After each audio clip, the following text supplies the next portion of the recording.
Bonjour, bonjour et bienvenue à cette nouvelle table de la RTWO édition 3, la Readers and Translators Week Online, notre semaine du relecteur et du traducteur littéraire en ligne. Alors, depuis mercredi, nous évoluons avec beaucoup de thèmes, avec pas mal d'interactions. Et aujourd'hui, nous allons poursuivre. Déjà, nous avons commencé ce matin. Et là, nous poursuivons avec une autre table ronde, une autre cuisine, mais toujours la même saveur, toujours le même éclat. Alors, on va vous souhaiter une agréable dégustation. Vous qui nous rejoignez sur cette page Acolyte, parce que c'est Acolyte effectivement qui organise la Readers and Translators Week Online. Et cette troisième édition semble porter bien plus que des fruits. Alors, pour parler de littérature face au défi de l'interculturalité, qui est le sujet actuel, je vais être entouré de Pamela Van Imbeek, Pam Jen, qui est une écrivaine qui travaille beaucoup et qui est très, très impliquée dans pas mal d'éléments de sciences. Une seconde, s'il vous plaît. Fais-moi la...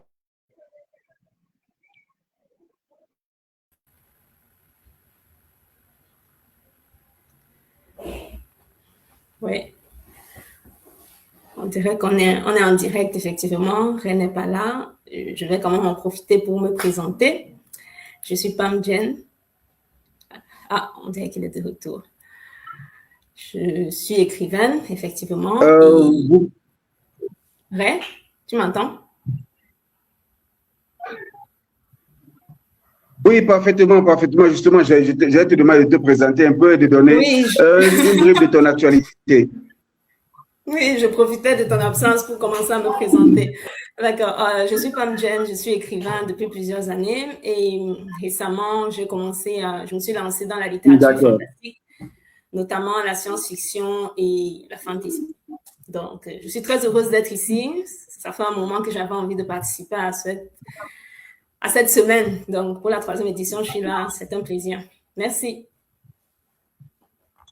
Un grand plaisir de t'avoir, Pam, et merci à toi d'avoir divers projets. Et là, on en profite véritablement pour pouvoir avoir ton regard tout à l'heure sur cette question d'interculturalité. Alors, cher Moussa Diem, comment ça va aujourd'hui? Ça va bien. Ici, au Sénégal, on est en hivernage actuellement. Il fait très chaud, mais il y a des pluies. C'est la saison des pluies. C'est toujours le mois de juillet jusqu'au mois d'octobre. Et un petit peu le mois de novembre aussi. C'est en ce moment-là vraiment les champs, ce sont les travaux des champs actuellement. Oui. Et il y a une crainte aussi des inondations dans les villes. C'est vraiment la situation actuellement au Sénégal. La pluie. D'accord, d'accord, ça c'est... Et ton actualité, où en es-tu? Qu'est-ce que tu prépares en ce moment? Oui, en ce moment-là, je viens de terminer un nouveau manuscrit. C'est un roman, une fiction. Il va être publié, bon, j'ai besoin de contrat d'édition. Auparavant, j'ai publié et j'ai publié aussi 2 romans. Donc, j'ai écrit des essais et j'ai écrit des romans, c'est ça. Et je suis sénégalais, oui.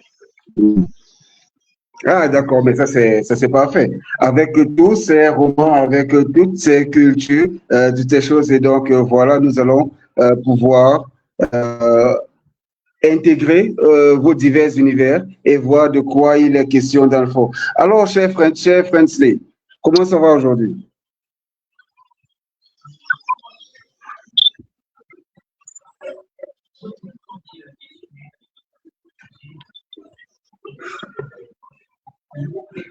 Friendsley avec nous?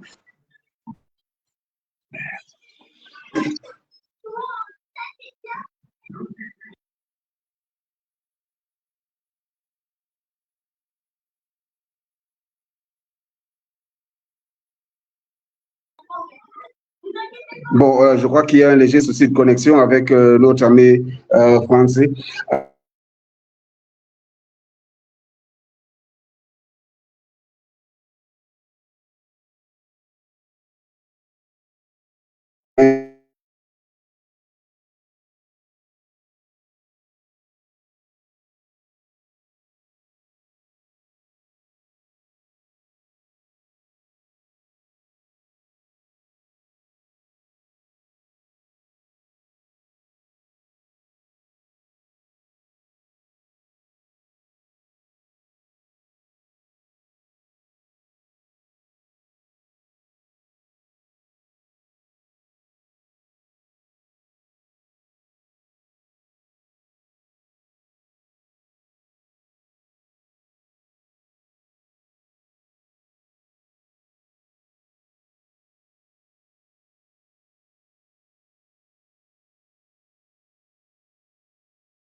Allô, check. Moussa, est-ce que tu m'entends?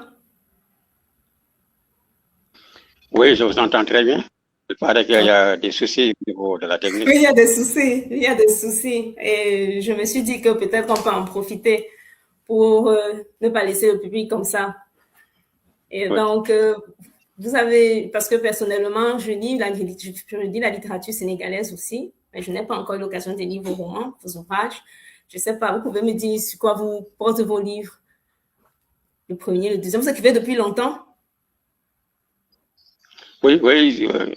Pour les essais, c'est depuis 2014 que j'ai commencé à publier. Mais pour le roman, mon premier roman, c'est en 2019. Le second, c'est en 2023. Ah, c'est ça. Le premier, c'est Tout sauf le caleçon. Le deuxième, c'est La fièvre du troisième mandat. C'est un roman politique, éminemment politique, publié en 2023. Ok. Moi, je n'ai jamais été capable d'écrire des essais. J'écris essentiellement des romans. Et mes premiers romans se passent dans mon pays avec ça raconte des histoires de personnes de chez moi. Donc, j'essaie d'écrire des œuvres, je ne dirais pas modernes, mais je dirais actuelles, qui racontent le quotidien de personnes que je connais. Je peux dire ça, je m'inspire vraiment du quotidien. Et je suis une grande chercheuse. Je fais beaucoup de recherches quand j'écris. Et c'est pour ça que ce thème de l'interculturalité m'a beaucoup intéressée, parce que aujourd'hui, les cultures finissent par toutes se croiser au bout d'un moment. Et on ne sait plus très bien ce qu'on peut qualifier de lecteur africain ou de lecteur camerounais, ou de la particularité d'un lecteur par rapport à sa culture, à son territoire. Ça a beaucoup changé, je trouve. Ah, Réa de retour. Ah, Réa. Bonjour à nouveau, vous m'entendez? Vraiment désolé, j'ai eu de véritables soucis, il fallait que je change de réseau. Donc, vous m'entendez? Oui, on a profité pour faire connaissance et discuter entre nous. Ah, ok, d'accord, ça c'est parfait. Amina, bonjour, tu nous entends?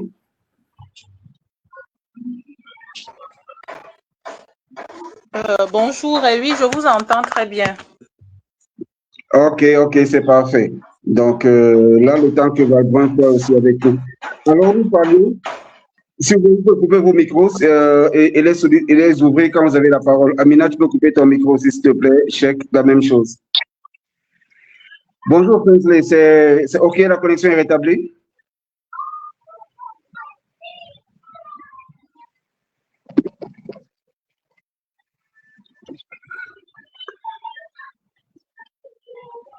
Bonjour, cher Prinsley, vous êtes avec nous?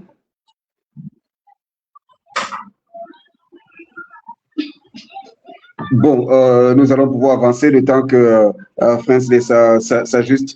Alors, la littérature face au défi de l'interculturalité. Là, c'est quelque chose qui revient un peu plus depuis que nous avons commencé mercredi, cette RTWO. Alors, littérature. Oui, Prinsley, c'est OK, tu nous entends? Vous m'entendez? Oui, on t'entend bien. OK, c'est parfait. Alors, est-ce que tu peux brièvement te présenter, nous donner 2 ou 3 mots sur toi? Je vous entends très mal.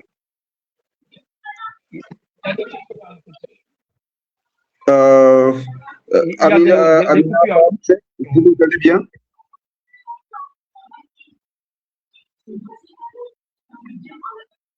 Est-ce que les autres m'entendent bien déjà? Oui, OK, moi, je c'est vous entends parfait. très bien. OK. Vous m'entendez maintenant? Oui, Bon, je crois on que... t'entend. En tout cas, moi, je t'entends. OK, d'accord. Je crois qu'il y a un souci de connexion ou alors de paramétrage chez notre ami Prinsley. Bien, nous allons évoluer le temps. Il nous suit certainement, donc il pourra réagir le moment venu. Alors, quand on parle de littérature et d'interculturalité, bien sûr, vous, tous les trois, vous écrivez beaucoup de romans, le temps qu'on en sache un peu plus sur Prinsley. Donc, dans votre écriture, vous avez justement plusieurs mouvements, vous avez plusieurs personnages, il y a plusieurs rencontres, plusieurs interactions. comment déjà vous arrivez à conjuguer tout ça? Donc, nous sommes au processus de base de votre écriture. Pam, je commence avec toi. Alors, comment tu arrives déjà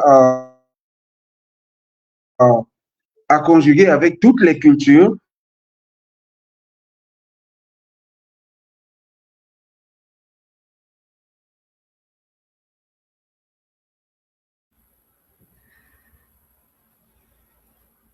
Ok, il semble qu'il y ait encore un problème.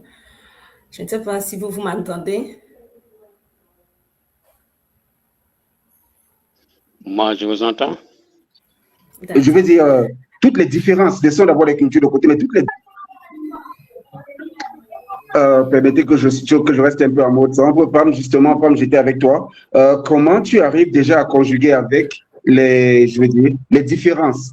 Quand tu as des personnages, on peut avoir qui sont de différentes races, qui soient de différents pays, qui soient de différentes villes avec différentes ethnies. Alors déjà, comment tu arrives à combiner avec, à conjuguer avec tout ça pour rendre déjà le contact ou bien le produit de l'interaction crédible?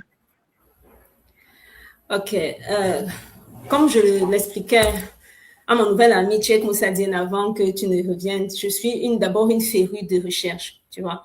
Donc, quand il s'agit de personnages qui sont liés à des cultures, je ne vais éviter le terme sous-culture, disons des groupes sociaux avec lesquels que je connais déjà, c'est un peu plus facile. L'idée, c'est vraiment de s'immerger dans le quotidien de ces personnages. Pour chaque personnage, on s'immerge. Il y avait un auteur, en tout cas, il y a une phrase qu'on dit souvent, à savoir que chaque personnage d'un livre pense qu'il est le héros du livre. Donc, à chaque fois que j'écris, personnellement, quand je dois parler d'un personnage, je ne le traite pas comme un personnage secondaire, même s'il est, dans ma vision de l'histoire globale, un personnage secondaire. Je prends le temps de le connaître comme s'il était un personnage principal, parce que nous sommes tous les héros de nos histoires. Et nous sommes les personnages secondaires dans les histoires de chacun. Donc, en premier, il y a les recherches, si jamais il s'agit d'un groupe culturel ou social avec lequel je ne suis pas familière. Je fais énormément de recherches pour m'y accoutumer. Et en second, il y a cette faculté-là, cet exercice, je qualifierais ça ainsi, un exercice vraiment d'immersion. Une des petites astuces, c'est d'imaginer la journée normale d'un personnage au quotidien. Ça permet de voir la manière dont il bouge, la manière dont il réagit par rapport à certaines situations. Et quand on connaît assez bien comment fonctionne une culture et tout, on peut plus facilement entrer dans la peau du personnage, voir comment, par rapport à d'où il vient, il réagirait par rapport à telle ou telle autre situation. Donc, c'est à peu près ça. J'espère avoir répondu à ta question. Oui, bien sûr, ça c'est déjà une bonne entrée en matière, ça va nous permettre d'aller un peu plus loin. Cheikh Moussa, alors, ces interactions, entre les personnages de diverses origines, de diverses natures, ça produit, alors, cette sorte d'alchimie, justement, cet alchimiste que l'auteur va représenter, comment tient-il ses bouts, quelle est sa préparation pour que ces personnages aient le plus de crédibilité dans ces interactions-là, justement, quand on sait que les choses n'ont pas la même valeur partout. Alors, comment toi, tu te disposes en tant qu'auteur déjà? Qu'est-ce que tu fais? Est-ce que c'est de la recherche? Alors, qu'est-ce que tu fais pour que les interactions puissent produire le résultat, pas seulement celui que tu veux, mais qui soit cohérent par rapport à ce que tu vas proposer?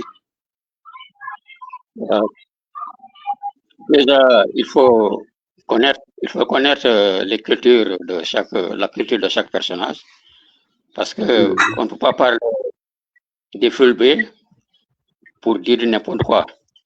Donc là, pour moi, dans mon premier roman, publié en 2019, ça se passe dans une prison dans laquelle on trouve plusieurs nationalités même, donc des cultures différentes. Déjà, au niveau du Sénégal, bon, ce n'est pas la même ethnie. Bon, il y a plusieurs ethnies au Sénégal, donc plusieurs types de cultures. Bon, il y a des différences culturelles entre les gens au niveau du Sénégal même. Donc au Sénégal même, on peut parler d'interculturalité. Ensuite, du fait que c'est la prison, la nationalité. Bon, il y a etc. Bon, j'ai parlé de tout cela dans mon roman. Mais à chaque fois, il faut savoir, comme l'a dit déjà Pam, il faut savoir la culture de chacun pour ne pas blesser et pour ne pas dire des contre-vérités aussi. Voilà, donc là, tout part donc de la connaissance. C'est ça, de la connaissance. D'accord. À partir de la connaissance, Amina, justement, toi, si tu écris aussi, ton écriture est aussi dense que celle de Pam. J'ai le bonheur de vous lire déjà et d'avoir une idée assez profonde de votre écriture. Alors, Amina, cette connaissance du territoire, là maintenant, ce n'est plus juste la connaissance de l'autre, mais c'est aussi la connaissance de son environnement naturel, de l'endroit d'où il vient. Alors, cette familiarité, comment toi, tu l'as construit déjà pour passer d'une région à une autre, et justement, et dans tes textes, on se rend compte qu'il y a beaucoup de voyages, il y a beaucoup de déplacements. On voit très facilement, on traverse des régions et on se rend compte qu'il y a quelque chose que les personnages vont acquérir ou pas, ou auquel ils vont être réfractaires. Alors, comment tu vis toi-même en tant qu'auteur ces diverses mutations de tes personnages quand ils rencontrent des environnements nouveaux? Vous m'entendez là? Oui, on t'entend. Ok, bon, déjà, bonsoir tout le monde. Je suis arrivée avec un problème de connexion. Parlant de mes personnages et de la diversité culturelle de ces personnages, moi, je n'ai pas, on va dire ça comment. C'est vrai qu'il y a de la recherche, mais j'ai eu la chance de me déplacer régulièrement en ce qui concerne le Cameroun. Donc, j'ai pu vivre cette culture-là sur place. J'ai pu toucher du doigt la culture dont je parle dans mes écrits. Et en dehors de ça, parce que l'écriture nous pousse souvent à arriver à des extrêmes, on commence sur un point A, on se dit qu'on va s'arrêter au point B, mais après, le point B nous pousse à arriver peut-être à Z. Donc, quand j'arrive à ce niveau et que ma limite était peut-être à B ou à C, là, je suis obligée d'entrer dans les recherches parce que forcément, ce n'est pas ma culture. Il faut approfondir la chose. Donc, il faut aller vers ces personnes-là qui maîtrisent un peu. Donc, comme je disais, j'ai pu vivre ces cultures-là. Donc, ça m'aide à concentrer ça dans mes personnages et aussi un peu de recherche, comme Pam le disait tout à l'heure. Donc, ça veut dire, Amina, en restant avec toi, ça veut dire que le voyage, il est très important. Le voyage, là, je parle du déplacement physique de l'auteur. Donc, l'auteur qui se déplace et qui va rencontrer lui-même ces éléments, ces moments, serait-il plus, je veux dire, imprégné de ce qu'il va écrire? Parce qu'hier, il en était justement question, lire l'ailleurs, écrire l'universel. Donc, et quand on en parlait, il y avait cette question de comment être crédible quand on va écrire l'autre. Donc, selon toi, le voyage, il est important de se déplacer et rencontrer les autres. Oui, je dirais que le voyage est important. Sauf que je pense que hier, les panélistes d'hier ont également abordé ce sujet. Nous sommes dans l'écriture, nous sommes dans le roman. Donc, même quand je me déplace et que je connais cette culture-là, je ne vais pas mettre exactement ça. Il y aura également un peu de fiction. Donc, pour ceux qui peuvent se déplacer, ça serait bien. Mais si on ne peut pas se déplacer, nous sommes dans la littérature. Donc, ça ne dérange pas forcément. Oui. D'accord, Cheikh, je reviens avec toi. Dans la question de connaissance, vu que tu as évoqué la connaissance justement des personnages, la connaissance d'autrui, la connaissance des autres régions, des autres cultures, de cette diversité. Donc, l'auteur que tu es, quelle place accorde-t-il à l'imagination? Est-ce que maintenant, pour les régions auxquelles tu n'as pas accès, les personnages, les caractères auxquels tu n'as pas accès, est-ce que l'imagination est suffisamment forte pour pouvoir toucher du doigt une certaine réalité, ou alors tu penses qu'on peut imaginer une culture? Est-ce que c'est possible? Ça dépend seulement, on peut imaginer, mais à partir des expériences indirectes, c'est-à-dire à partir de la lecture, on peut connaître un peuple aussi, sa culture, à partir de la lecture. Il faut beaucoup lire les autres romans. Si c'est le Cameroun, il faut lire beaucoup lire. Et là, ça permet quand même d'avoir une expérience indirecte de ces cultures-là. Donc, ça, c'est pas très facile toujours de se déplacer, de voyager à travers le monde. Alors que l'écriture aussi, c'est de l'imagination. Mais cette imagination-là a des limites aussi. Les limites de l'imagination, c'est de ne pas dire des contes vérités. Donc, on peut écrire aussi pour dire des contes vérités, pour blesser des gens. De fait, là, à travers la lecture des autres auteurs, là, on peut comprendre différentes cultures. Là, en plus, il y a les médias, mais moi, je privilégie quand même la lecture. Voilà. D'accord. La lecture, donc Amina a parlé de voyage, tu privilégies la lecture parce que l'imagination, bien sûr, elle a ses limites. Je vais profiter du fait que Valbrun soit là pour le prendre directement. Bonjour, cher Valbrun.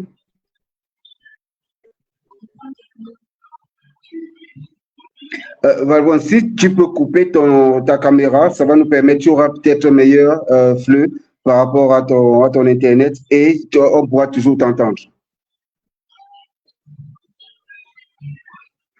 Bon, le temps que ce soit, qu'il puisse nous cerner. Pam, justement, tu peux prendre la question, celle de l'imagination, parce que je sais que toi, ton imagination, parfois, te transporte dans des univers qui ne sont pas directs.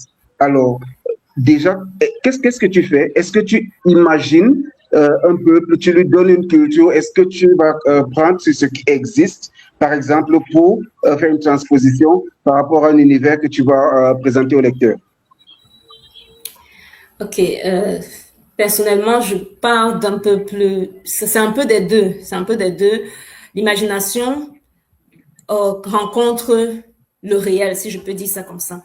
Je me base sur quelque chose de réel parce que quand on regarde, quand on lit, et même quand on lit des romans de l'imaginaire, comme on les appelle, à savoir des romans de science-fiction et de fantasy, même si les mots changent, même si les univers physiquement ne se présentent pas comme ceux qu'on connaît ici, ça reste, comment je peux dire, on se retrouve avec les mêmes dynamiques. Par exemple, on se retrouve avec des dynamiques sociales. On se retrouve avec des thématiques sociales, genre on a des groupes ethniques, des groupes sociaux qui sont marginalisés et d'autres groupes souvent minoritaires qui sont au-dessus.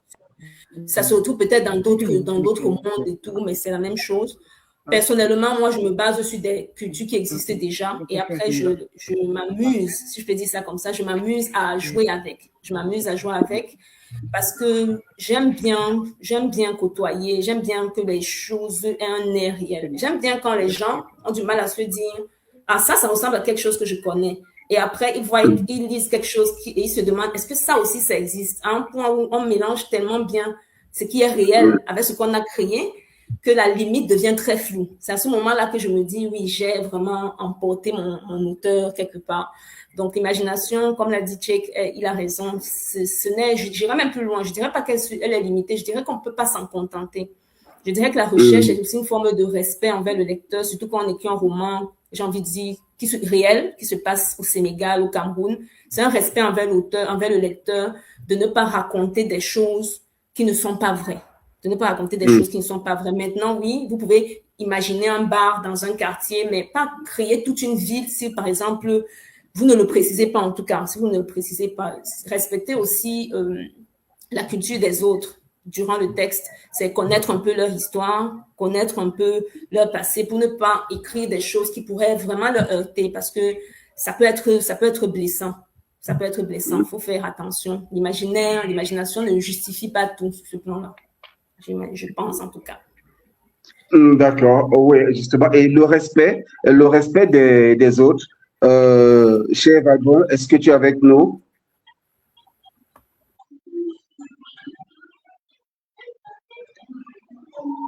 Tu peux ouvrir ton micro, cher Valbrun, pour voir. J'aimerais savoir si tu m'entends déjà et si tu es avec nous.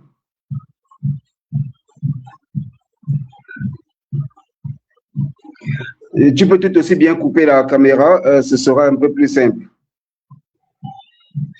Bon, très bien. Pam, je vais rester avec toi pour la question de respect des autres. Aujourd'hui, on sait que il y a pas mal d'auteurs qui vont se répondre par roman posée, ils vont se répondre ainsi. Une publication qui ira répondre à une autre, peut-être directement, peut-être indirectement, en fonction d'un contentement ou pas de la façon dont certaines cultures est présentée. Et on dira toujours que certaines cultures sont minoritaires. Et dans l'esprit de la littérature aujourd'hui, on semble en plein dans un monde où il y a une forme d'impérialisme culturel. Alors, l'interculturalité, déjà, est-ce que tu penses interculturalité quand tu écris ton texte ou alors cela ne fait pas partie des choses auxquelles pense un auteur? Je ne sais pas pour les autres, mais c'est un peu compliqué. C'est un peu compliqué à la fois d'être dans son œuvre, parce que je parle de respect, c'est vrai, mais l'écriture reste un art. L'écriture reste un art et l'écrivain est un artiste. Donc, on ne va pas, j'ai envie de dire, le forcer à écrire d'une certaine manière. Mais je pense qu'il prend prend la liberté de dire que son roman se passe au Mali en 2020. Il prend cette liberté-là. Alors, il fait le choix d'être au courant de comment était la vie au Mali en 2020. Personne ne l'a forcé à écrire en 2020. Et il est libre ensuite de décider que ses personnages feront ceci, feront cela. Mais puisqu'il a choisi une époque qui est réelle, dans un pays qui existe, la moindre des choses pour les personnes qui ont vécu au Mali en 2020, c'est qu'ils se rappellent que, ah ouais, c'est vrai, il s'était passé ça cette année-là. La moindre des choses. Mais maintenant, il y a une liberté que l'auteur a, qui fait qu'il peut écrire sur ce qu'il veut. Quand moi j'écris, personnellement, je ne pense pas à l'interculturalité. Je ne me dis pas forcément que le monde entier, je dois écrire pour que ça cadre avec certains codes. Tu vois, ce que j'essaye de faire, c'est d'être authentique et sincère. Donc, je choisis, comme j'ai déjà choisi mes thèmes, comme je le dis, si j'ai choisi que j'écris sur le Mali en 2020, je vais faire des recherches pour savoir ce qui se passait au Mali en 2020. C'est le choix que j'ai fait de le Mali en 2020. Donc, je suis obligée donc de faire ces recherches. Mais ensuite, je pense que si on se met trop de pression à avoir trop ce regard de l'extérieur, on perd un peu, comment je peux dire, on perd un peu le fil de ce qu'on veut transmettre. Parce que cette interculturalité, c'est aussi, ça veut dire, c'est une variable de culture et donc une variable d'état d'esprit. Il y a une chose à dire, on pourra jamais écrire quelque chose qui fera plaisir à tout le monde. C'est impossible. On peut rester authentique avec soi-même et se fixer des limites, se dire, bon, puisque j'écris sur cette époque, dans ce pays, le minimum, c'est de savoir ce qui se passe dans ce pays à cette époque. Ensuite, mes personnages sont libres d'évoluer à leur manière et pour moi, ces recherches ne sont pas vraiment des contraintes. C'est comme des lignes directives qui permettent à l'histoire d'avancer. Du coup, donc, c'est comme ça, je pense qu'on écrit une œuvre parce qu'au final, vous aurez toujours des gens qui vont apprécier, vous aurez des gens qui ne vont pas apprécier. Et vous ne pouvez pas passer votre temps à vous dire, OK, je dois essayer de faire en sorte que ceux qui n'ont pas apprécié apprécient. Parce que c'est aussi manquer de respect à ceux qui ont apprécié. Je sais pas si vous voyez, c'est un équilibre complexe. Mais quand on est artiste, on doit d'abord écrire en se disant, OK, j'ai écrit une œuvre qui me ressemble, qui me parle, le genre de livre que moi-même j'aurais aimé lire. J'ai respecté certains codes et tout. Et après, on voit ce qu'il en est. Mais rester figé, c'est sur le fait d'écrire une œuvre qui parle à tous, qui est dans cette problématique de respect de toutes les cultures, pour ne pas heurter telle culture, pour éviter qu'on soit taxé de faire l'apologie de telle culture plutôt que de telle autre. C'est très compliqué de garder ça en tête pendant qu'on écrit. Maintenant, certaines œuvres sont définitivement politiques et donc elles prennent cette œuvre-là. C'est un cas particulier, mais dans l'ensemble, voilà ce que je pourrais dire. D'accord. Amina, quand on parle de ce respect et surtout de cette appréciation, parce qu'il y a évidemment, et le respect des autres cultures fera en sorte que l'auteur gagne en crédibilité. Justement, le plus il se rapproche, le plus il va gagner en crédibilité. Et bien sûr, Pam évoquait ces appréciations qui vont tout dans un certain sens. Parce que quand on va écrire sur une culture, sans le vouloir ou parfois sans le savoir, on va pencher plus sur un côté que sur un autre. Et les appréciations ne sont pas toujours ce qu'il faut. Ça me permet de prendre cette remarque ou alors cette suggestion du groupe Bien en lit. Les déplacements sont importants pour les auteurs. On devrait faciliter leur mobilité pour enrichir leur imaginaire. Est-ce que justement certains imaginaires ne pêchent pas? Est-ce que leur insuffisance ne viendrait pas du fait que la mobilité n'est pas effective. Quand on se rend compte que parfois il faut toucher du doigt, j'ai un ami, un écrivain qui disait, et il faut aller sentir les odeurs, il faut aller goûter les plats, il faut aller au contact de la rue, il faut marcher, il faut fouler de ses pieds, c'est pour avoir la pleine mesure ou alors la mesure majeure de ce qu'on doit écrire. Qu'est-ce que tu penses justement de ce point de vue? Est-ce que ces déplacements, est-ce que l'imagination en fait peut être suffisamment, peut rendre un auteur suffisamment crédible quand on sait que les cultures aujourd'hui deviennent, on est très sensible en ce qui concerne les cultures?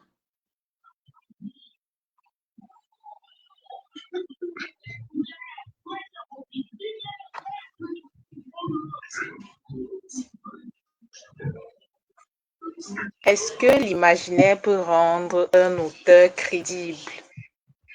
Je dirais que tout ça dépend en fait de l'auteur. Ça dépend de comment l'auteur manie en fait cet imaginaire. Tout à l'heure, on évoquait le point de prendre d'abord ce qui est réel et ajouter à ça un peu de fiction et un peu d'imaginaire. Si je prends l'exemple de mon roman Réalité épineuse, quand on lit Réalité épineuse, on a l'impression en fait d'être si je peux le dire, dans une réalité en fait.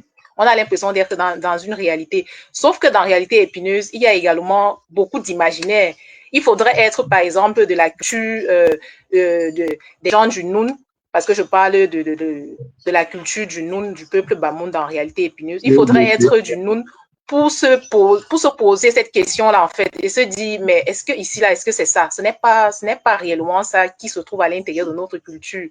Donc, pour que l'imaginaire puisse rendre l'auteur crédible, il faudrait que le point de départ soit un peu de réalité. Et à ça, je pense qu'il y aura une crédibilité aux yeux des lecteurs. D'accord. Bah, justement, il y a cette réalité. Et cette réalité, pour boucler avec toi, Amina, comment peut-elle s'acquérir si on sait que beaucoup d'auteurs, ils écrivent dans leur chambre, ils écrivent dans leur bureau, ils écrivent dans des jardins publics, ils écrivent dans leur salon. En fait, ils écrivent partout, sauf peut-être là où se déroule leur intrigue, par exemple. Et quand on sait que c'est ainsi, comment peuvent-ils donc acquérir cette crédibilité, ne serait-ce qu'au niveau de la culture?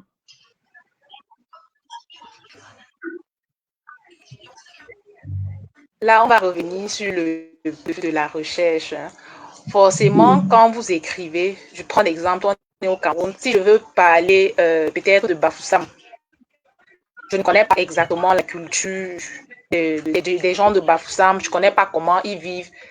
Moi, c'est ce que j'ai fait. Je suis allée directement vers une personne qui vit là-bas et qui est proche de moi. Moi, je lui ai demandé quels sont peut-être, si quelqu'un veut s'amuser dans la ville de Bafoussam, où est-ce qu'il peut aller? Il m'a dit c'était tel endroit. Si quelqu'un est riche à Bafoussam et qui veut peut-être aller faire ses courses, où est-ce qu'il peut aller faire ses courses? Il m'a dit tel endroit. Si peut-être on a peut-être des quartiers dans la ville de Bafoussam, je veux situer un personnage qui puisse être une personne, on va dire ça comme un personnage nanti. S'il est à Bafoussam, il peut vivre dans quel quartier? La personne me donne le renseignement et à partir de là maintenant, je prends cette information, vu que je ne peux pas aller forcément vivre à Bafoussam pour voir comment le rythme de vie se passe. Peut-être je suis passée quelques jours, mais ce n'est pas assez. Donc la recherche revient, si je peux dire ainsi. Et tout à l'heure, on parlait aussi de la lecture. Si on se met à lire, on peut aussi avoir des informations crédibles à ce voilà. Sinon, le déplacement, la mobilité, c'est important pour un auteur. Donc, ce qui va supposer que on peut avoir un visuel aussi, parce que j'ai lu récemment dans un roman une description de l'université de Chang et on parlait de toutes les rues qui passaient par là. Et bien sûr, connaissant l'université de Chang, moi, j'ai pas vu toutes ces rues. Ce sont ces petits détails-là, chèques. Ce sont ces petits détails-là qui vont...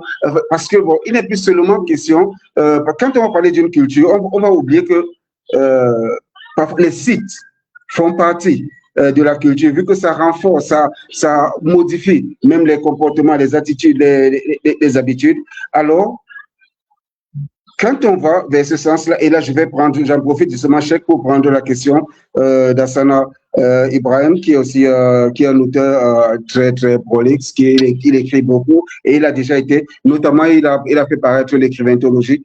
Donc, Hassana Ibrahim demande si l'interculturalité va-t-elle déboucher sur un universalisme culturel grâce à la littérature. Donc, cette question est précédée de ceci.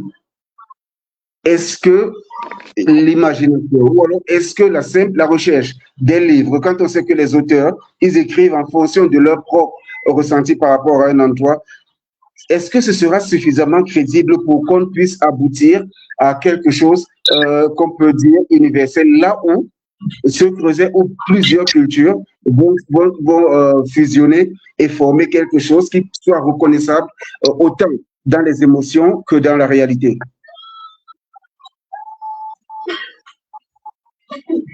Chaque culture a sa valeur, ses croyances, ses coutumes, et probablement ceci. Maintenant, l'interculturalité, là, ça développe les échanges, le dialogue entre les cultures, mais il y a plus fort que ça, c'est le multiculturalisme. La multicularité, là, c'est vraiment la reconnaissance de l'autre, c'est l'enrichissement mutuel. Donc là, maintenant, votre question, ça dépend toujours de l'auteur. Parce que un écrivain, c'est d'abord un lecteur. Et quand je dis lecteur, ça ne veut pas dire que l'auteur, l'écrivain, il va se cantonner à lire des romans et des nouvelles tout court, mais il va lire aussi des essais, il va lire des reportages, il va beaucoup lire. Donc ce n'est pas au niveau de la littérature tout court où il y a l'imaginaire des auteurs, mais il y a aussi les essais, il y a les études universitaires aussi, il y a les reportages, tout cela qui rend compte de la véritable culture qu'il y a chez certains. Donc là, il faut vraiment diversifier. Il faut diversifier sa culture. Donc, un écrivain aussi doit être vraiment assez cultivé pour pouvoir aborder un thème donné. Donc tout dépend d'abord du livre que l'on veut écrire. Si c'est un roman, ça tourne autour de quoi? Quels sont les personnages? Et quel est l'objectif qui est poursuivi? De là maintenant, là, on pourra savoir qu'est-ce qu'il faut pour document, qu'est-ce qu'il faut connaître. Bon, donc si ça part de plusieurs cultures, là, il faut vraiment se renseigner. Comme j'ai dit, il ne s'agit pas, donc, je n'ai pas parlé de lecture pour uniquement me baser sur les romans. Non, mais il faut aller au-delà.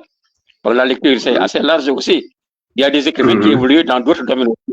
Voilà. Donc, il faut beaucoup lire, mais beaucoup lire et diversifier sa lecture aussi pour avoir une documentation suffisante pour pouvoir parler de telle ou telle chose. Voilà, c'est ça.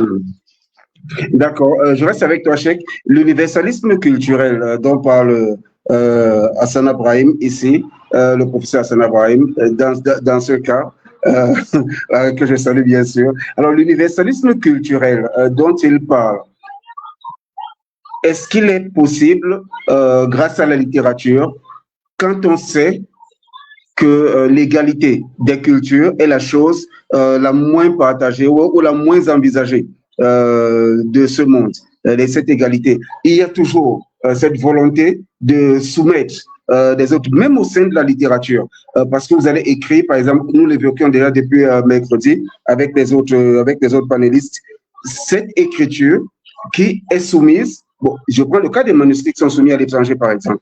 Vous avez des manuscrits, on va vous dire, OK, vous enlevez ceci, vous enlevez cela, vous enlevez ci, vous enlevez ça. Et quand vous regardez ce qu'on vous a demandé de retirer, vous vous rendez compte que c'est l'essence même de la culture d'ici qu'on vous demande de barrer.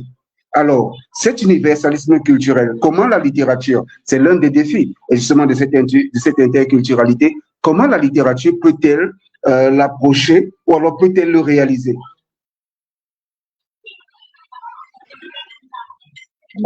Dans ce cas, maintenant, c'est à l'auteur de s'assumer.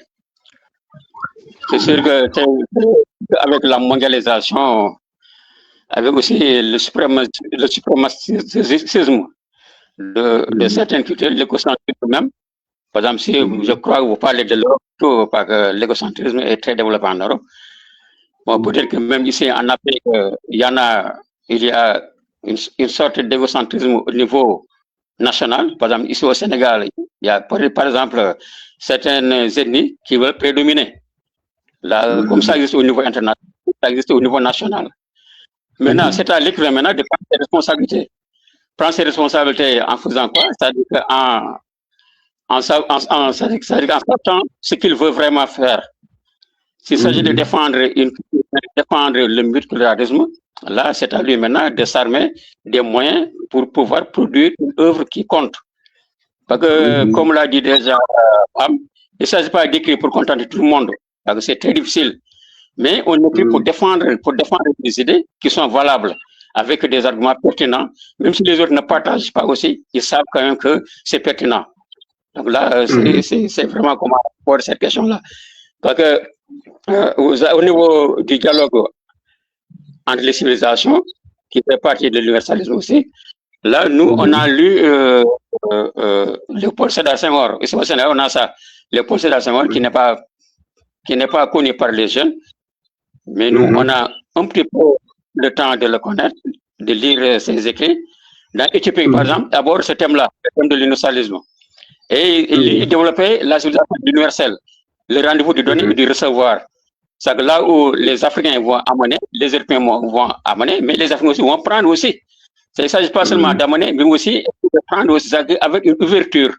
Parce que l'universalisme ne peut pas se faire quand chacun se trouve sur sa coquille. Il faut aussi de l'ouverture. Il faut une ouverture d'esprit pour comprendre l'autre. Et c'est ça qui fait l'universalisme. Au lieu maintenant qu'il s'agit de l'intégralité tout court, qui est un dialogue, qui est un échange, mais il faut aller au-delà, c'est-à-dire aller vers l'universalité. Et l'universalité maintenant exige, bien sûr, de s'enraciner, mais aussi de s'ouvrir aussi. Et peut-être même de pouvoir changer certains trucs aussi. Parce qu'il n'est pas affaire, pour moi, je ne crois pas quand même que tout soit rose, quand même que tout soit bien dans nos coutumes. Parce qu'il y a des choses à changer. En Europe aussi, c'est pas tout n'est pas bien, en tout cas. Il y a des ratés, peut-être, il y a des insuffisances. Là, il faut aussi que les Européens puissent s'ouvrir aussi pour pouvoir apprendre de l'autre. Voilà. C'est ça qui fait l'universel. C'est comme disait Senghor, de donner et de recevoir. C'est ça. D'accord. Amina, se donner et recevoir. Déjà, je vais voir si Français, c'est OK déjà. Tu es avec nous. Bon, il est reparti. Donc, Amina, je viens avec toi sur cette question du donner et du recevoir. Nous sommes à ce carrefour là, justement, chacun vient avec quelque chose, mais on a l'impression que certains repartent non seulement avec ce qu'on leur a donné, mais avec ce qu'ils ont apporté parce que d'autres ne l'ont pas reçu. Ça me fait venir à l'esprit une question, la question de l'édition. Beaucoup de nos auteurs, peut-être par réflexe ou bien par héritage de ce que la littérature peut représenter, rêvent de se faire éditer. Hors de l'Afrique, qui se disent que bon, c'est là-bas que je dois me faire éditer parce que c'est là-bas que la littérature j'aurai plus de valeur en littérature. Donc, ce qui signifie qu'on va se soumettre à certains éléments. Donc, l'édition chez nous, est-ce que l'édition favorise à suffisance l'interculturalité, l'expression de l'interculturalité? Est-ce qu'elle est suffisamment puissante pour porter déjà le projet vers cet universalisme culturel que je prends chez le professeur Hassana Ibrahimi? Est-ce que notre édition est suffisamment préparée à porter ce type de projet? Toi, bien sûr, en tant qu'écrivain, Amina, ce que tu rencontres au quotidien, comment tu vis l'édition quand il s'agit de culture, de transmission de valeurs? Est-ce que c'est toujours accepté comme c'est écrit ou alors parfois il y a des challenges où on te dit ceci ne peut pas passer?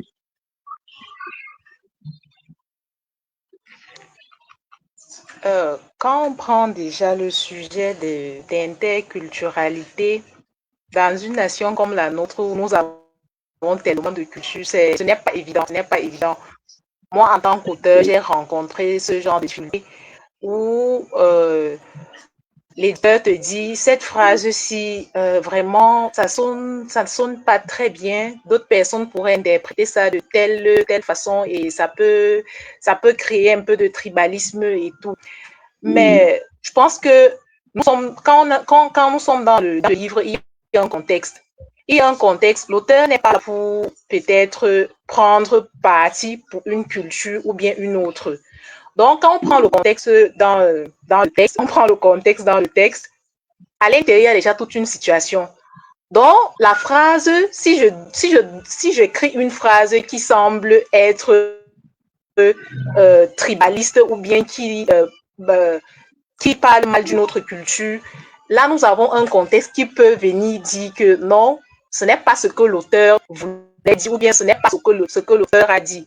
Donc, on essaie un peu de discuter comme ça avec l'éditeur pour faire comprendre que ce n'est pas ça la donne en fait, ce n'est pas ça la donne, même si c'est le message qui pourrait être transmis au lecteur ou bien à d'autres personnes, ce n'est pas ça. Et Pam parlait de ça tout à l'heure, la liberté dans l'écriture. Je me dis, je ne sais pas pour les autres écrivains, mais quand on se lance dans ça, on veut en fait partager notre vision des choses, ce qu'on a vu qui ne nous a pas plu, ou bien ce qu'on a vu qui nous a plu, quelque chose qui nous a marqué. Si on se retrouve avec des barrières à cause de l'interculturalité, vraiment, on ne serait plus vraiment artiste comme nous le souhaitons. D'accord, bien, je reste avec toi pour cette question que je vais adresser à tous les trois avant qu'on passe à un autre moment de cet échange. Est-ce que toutes les cultures sont égales, Amina?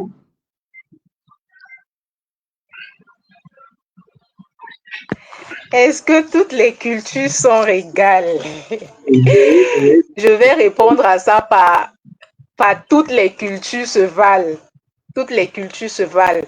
Dans chacune de nos cultures, il y a quelque chose, on a des préjugés en fait partout, mais je pense que dans chaque culture, il y a quelque chose de mauvais. Dans chaque culture, il y a quelque chose qui n'est pas bon. Maintenant, à nous de voir ce qu'on peut prendre de positif dans telle culture, ce qu'on peut prendre de positif dans l'autre culture. Je pense que c'est dans l'ouvrage du professeur Ebenezer Njomwele de la médiocrité à l'excellence. Il prône exactement ça. Toutes les cultures se valent, sauf qu'à l'intérieur de chaque culture, nous pouvons prendre ce qu'il y a de positif ici et mettre là-bas. Et là, je pense que vraiment, on pourrait vraiment évoluer tous ensemble. Oui, bien sûr, Amina, ça c'est dans le cadre un peu philosophique. Pam, je vais revenir terre à terre. Est-ce que la littérature, vous avez tous les deux évoqué la liberté de l'auteur. Est-ce que la liberté de l'auteur est respectée au niveau de, je vais ramener ça à l'égalité des cultures.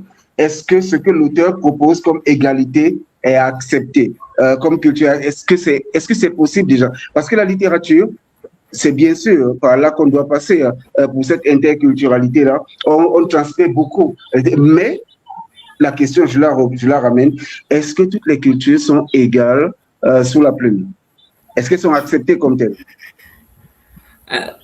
Bon, en fait, on ne peut pas nier qu'il y a une domination. On ne peut pas nier la domination qui existe. Mais comme je le dis, chacun se sent le héros de son histoire. Donc, chaque personne qui vit dans sa culture valorise sa culture comme étant la culture. Et c'est totalement légitime. Je reviens sur la réponse de Tché qui était, que j'ai trouvé vraiment parfaite sur l'universel, parce qu'il faut faire preuve d'humilité si on veut en arriver à une interculturalité qui soit vraiment porteuse. Il faut que chacun vienne en se disant, certes, ma culture, c'est la mienne, elle m'identifie. Elle me donne les codes avec lesquels j'ai grandi, les codes avec lesquels j'évolue. Elle me permet de lire le monde, c'est avec elle que j'évolue. Mais les autres aussi ont grandi avec quelque chose qui leur permet de lire le monde. Et je dois avoir cette humilité de me dire, je viens découvrir l'autre comme l'autre vient me découvrir. L'humilité doit aller dans les deux sens. Ce n'est qu'à ce niveau-là qu'on peut arriver à un vrai universalisme. Maintenant, pour ce qui est de l'édition, il est clair que quand on se fait éditer dans certaines maisons, il y a forcément comment je peux dire, ça reste du marketing. Au-delà du reste, beaucoup d'éditeurs, avant d'être des férus de littérature, sont des marketistes et ils veulent mettre en avant quelque chose qui n'est pas forcément ce que l'auteur, dans sa vision artistique, a envie de mettre en avant. Et là, une fois de plus, je rejoins mes deux panélistes en disant qu'il faut faire preuve de courage. Si quelque chose est essentiel à votre histoire, à votre roman, il faut savoir dire non, au risque de refuser une offre qui paraît belle. Maintenant, il y a toujours des changements qu'un éditeur demande, mais certains sont acceptables, ça vous semble acceptable, ok. Mais si ça touche à l'essence même de ce que vous voulez, du message que vous voulez transmettre, il faut aussi ce courage-là. Parce que les choses changent. Les choses qui sont écrites aujourd'hui, il y a 20 ans, je suis persuadée que ces auteurs-là, on les avait chassés des maisons d'édition en leur disant que ça ne pouvait pas passer. Donc, Oui, bien sûr. il faut accepter ça, accepter ce défi-là. D'accord, merci beaucoup, Pam. Alors, Cheikh, étant donné que, bien sûr, tu as donné un avis presque parfait, je vais donc prendre la préoccupation d'Aristide Olama, qui est écrivain camerounais aussi, donc qui écrit beaucoup. Je prends sa préoccupation. Quant à ce qui concerne les clichés, parce que c'est quelque chose qui revient et surtout qui nous fait voir certaines insuffisances, oui, je vais le dire ainsi, au niveau de la puissance de notre édition. Et là, c'est le deuxième volet que je voulais entamer, c'est celui de l'édition. Donc, je vais y entrer avec toi. La question des clichés. Alors, lui, il demande, quand vous écrivez sur une culture qui n'est pas la vôtre, comment faites-vous pour éviter de reprendre dans votre texte certains clichés ou idées reçues liées à cette culture, bien sûr. Et ça, on a parlé de la lecture, que ce soit des essais, et on sait très bien qu'il y a des essais qui ont une tendance particulière. Ça, on le sait, ce n'est pas parce que c'est tagué essai que c'est forcément crédible. Je veux dire crédible sur un plan général. Dans un contexte particulier, l'auteur peut bien sûr proposer quelque chose qui soit défendable, mais dans un autre qui ne le soit pas du tout. Donc, on a toujours la question de clichés qui pourrait revenir. Alors, comment toi, tu fais alors qu'est-ce que tu peux proposer pour que l'on arrive à sortir du cliché et à rentrer dans le dynamisme? Parce qu'on a l'impression qu'on a un ralentissement à cause des clichés. Voilà, si vous permettez, j'ai d'abord aborder la question de l'éditeur. Si vous permettez. Voilà. Bien sûr. Moi, je ne blâme pas les éditeurs, hein, parce que l'éditeur, c'est un entrepreneur. Moi, c'est un entrepreneur, c'est un commercial en quelque sorte. Maintenant, la question, c'est d'abord au niveau de l'État. Parce que c'est l'État quand même qui doit accompagner les productions culturelles. Ça, c'est à l'État de le faire. Ici, au Sénégal, on a un fonds d'aide à l'édition qui n'est pas substantiel. Là, il faut vraiment que les auteurs se battent aussi auprès il faut que les auteurs se battent auprès des États pour qu'il y ait des fonds d'aide à l'édition, pour qu'il y ait des promotions aussi, et pour que l'État aussi ait une bibliothèque nationale où pour chaque parution, quand même, qu'il y ait un minimum de livres que l'État achète pour mettre ça dans la bibliothèque nationale et aussi dans les bibliothèques municipales aussi. Donc là, c'est une politique culturelle quand même qu'il faut vraiment avoir au niveau de chaque État.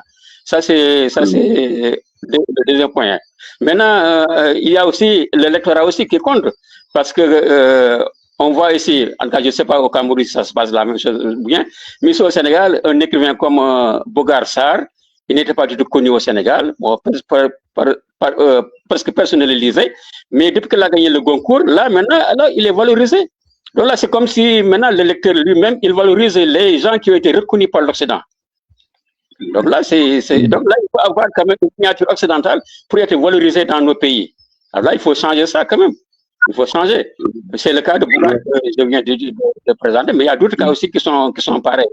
Il faut d'abord que l'Occident dise oui, pour que maintenant nos lecteurs puissent acheter ces livres-là. Et que pour qu'il y ait promotion aussi, pour qu'il y ait une très grande promotion au niveau de la presse, au niveau de l'audiovisuel, au niveau même des agents publics. Parce que le ministre de la Culture lui-même va s'y mêler. Donc là, il faut que ça change sur ce plan-là. Bon, ensuite, maintenant, il faut que l'auteur lui dise qu'est-ce qu'il veut aussi. Il veut écrire pour vendre, ou bien il veut écrire pour partager. Là aussi, c'est une question qui se rapporte à chacun de nous. Maintenant, concernant votre question, les clichés, là, bon, bien sûr que j'ai parlé des essais, mais il faut savoir quand même que lire un livre, ce n'est pas la même chose qu'aller au frigidaire pour prendre une bouteille et boire. Quand on lit un livre, on lit ça de façon... On fait des recoupements aussi. Moi, c'est que beaucoup de livres, ça veut dire des recoupements. Il faut des recoupements, il faut faire des recoupements, savoir telle question est abordée par un tel de cette manière-là. Dans un autre livre, c'est abordé de telle autre manière. Et maintenant, agir par son intelligence. Donc, avoir l'intelligence maintenant de pouvoir choisir, de pouvoir juger les idées qu'on a eues à partir des lectures pour pouvoir écrire. Donc, un écrivain aussi, c'est un créateur. Il n'est pas là pour tout seulement véhiculer, pour faire comme un journaliste qui relate des faits, mais c'est un créateur, c'est un artiste, c'est pas un journaliste. Donc là, c'est comme ça que je vois, pour éviter les clichés, vraiment, c'est sur cette base-là qu'on peut les éviter. Par exemple, ici, je ne sais pas si c'est selon nom, mais ici au Sénégal, par exemple, on a une idée des autres Africains. Là, si vous allez à l'université, bon, on les a, je m'excuse quand même de répéter ça, mais on les appelle des gnacs. Là, c'est le langage populaire. Alors que dans la réalité, c'est pas du tout la même chose. Dans la réalité, ce sont des gens comme nous, ce sont des frères, et ce sont des gens peut-être beaucoup plus avancés que nous sur beaucoup de points. Donc là, il faut vraiment que l'auteur, quand même, se démarque de ces clichés populaires-là pour pouvoir aller à la source, vérifier aussi, surtout vérifier.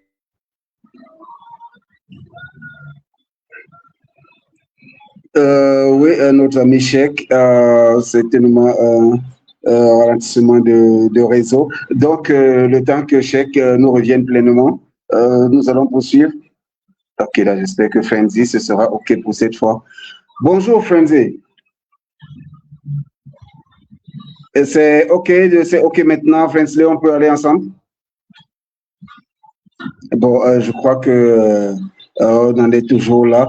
Alors, Amina, si je comprends bien, parce que j'allais demander à Cheikh, si je comprends bien, si j'écoute bien ce que Cheikh a dit, alors, les clichés dans nos textes viennent d'abord des clichés dans nos habitudes.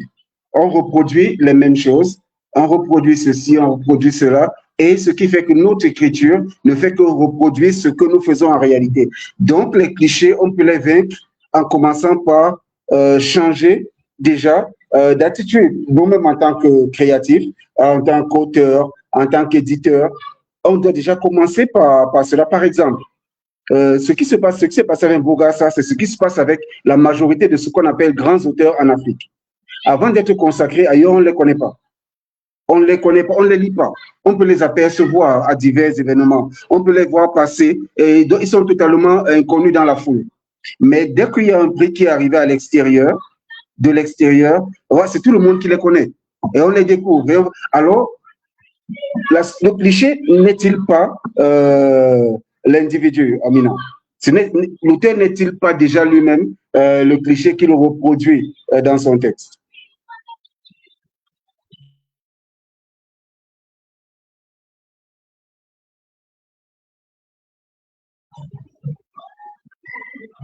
Oui, Amina, c'est Amina, la question t'était adressée. Ton micro, il est toujours fermé, Amina. Bon, Pam, je vais aller avec toi. Je crois qu'Amina aussi. Donc, je vais avec toi sur la question de cliché.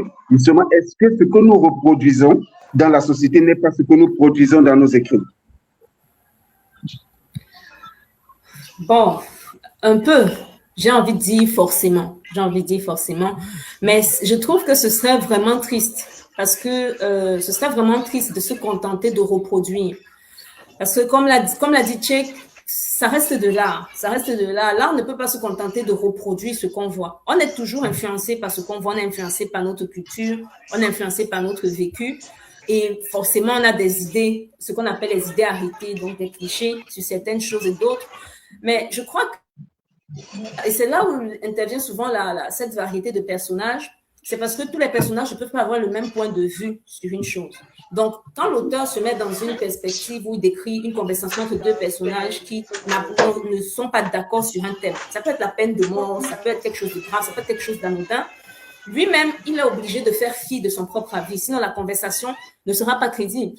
Il est sûrement d'accord avec l'un des personnages, mais à cet instant précis, il incarne les deux. Donc, l'écriture ne peut pas se contenter d'être une regurgitation de ce qu'on pense. Ça ne peut pas se contenter d'être une transposition de ce qu'on a vécu, de ce qu'on aime. Il faut qu'on aille plus loin. Je crois que c'est Octavia Butler, une autrice américaine, noire-américaine, qui disait que ce qu'elle crée, la crée. Donc, en fait, à force d'écrire, on est obligé d'aller un peu plus loin que ce qu'on pense parce qu'on met en place des situations dans lesquelles on est obligé de vraiment s'immerger. Alors, on va aller du côté des méchants, entre guillemets, du côté des gentils, entre guillemets, embrasser des idées qui ne sont pas forcément les nôtres et d'une certaine manière, ça va ouvrir notre champ de possibles. Et ce sont ce genre de perspectives qui, à mon sens, peuvent nous éloigner des clichés, au-delà de ce qu'a évoqué Tchèque, à savoir une lecture réellement impliquée, engager une lecture intelligente de nos textes, ne pas lire pour avaler tout ce qui est dit dans le texte, avoir un recul, lire de la variété pour avoir plusieurs avis et ensuite utiliser sa propre intelligence, son propre esprit critique pour ne pas entrer dans le piège du cliché qui est véhiculé. Donc, voilà à peu près ce que je pourrais dire. Si tu me permets... Oui, tu me permets? Oui, par rapport à cette notoriété que les auteurs, tu as parlé de Mohamed Bougassa, ont une fois qu'ils sont validés à l'extérieur. J'ai envie de dire aussi qu'au-delà, c'est vrai, le lectorat valide facilement un auteur qui a été validé, qui a gagné un prix ou qui a eu du succès à l'extérieur, notamment si c'est en Occident. Et j'ai envie de dire ça a quand même du sens parce que on sait à quel point, comment je peux dire ça, il y a de la compétitivité de ce côté-là. C'est pas qu'il n'y en a pas ici, mais l'édition là-bas, il y a énormément, encore aujourd'hui, même si on a tendance à dire que les gens ne lisent plus beaucoup, les gens n'écrivent plus. Donc, un auteur qui est validé à l'extérieur, dans l'imaginaire collectif, ça veut dire qu'il a réussi à s'imposer dans une sorte de bataille royale où il y avait tellement d'autres candidats. Et du coup, ça lui donne une certaine notoriété. Qu'on le veuille ou pas, l'édition en Afrique, en général, disons au Cameroun, n'a pas très bonne presse. Et ayant côtoyé le monde de l'édition au Cameroun, je peux comprendre. Ce n'est malheureusement pas très professionnalisé aussi parce que l'État ne met pas les moyens. Ça, je ne peux pas reprocher vraiment quelque chose à quelqu'un, mais c'est un fait. Et du coup, les livres qui sortent souvent, les lecteurs ont du mal. Quand un livre a été validé à l'extérieur, dans l'imaginaire du lectorat, c'est OK, ce livre a passé un certain cap, a rempli certains critères avant d'être publié et encore plus de gagner des prix. Donc, forcément, là, les gens se disent, je ne vais pas jeter mon argent, si je veux dire ça comme ça. Donc, c'est à nous de faire en sorte de revaloriser l'édition nationale. Très bien, par message, bien sûr, ça me fait poser une autre question. Alors, d'abord, Valbrun, Francel, tu es avec nous? Tu es avec nous, Francel? Bon, je crois que ce n'est pas pour aujourd'hui. Bon, Amina, tu es de retour?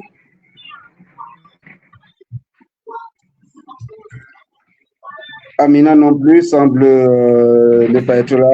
Francel, on peut aller avec toi?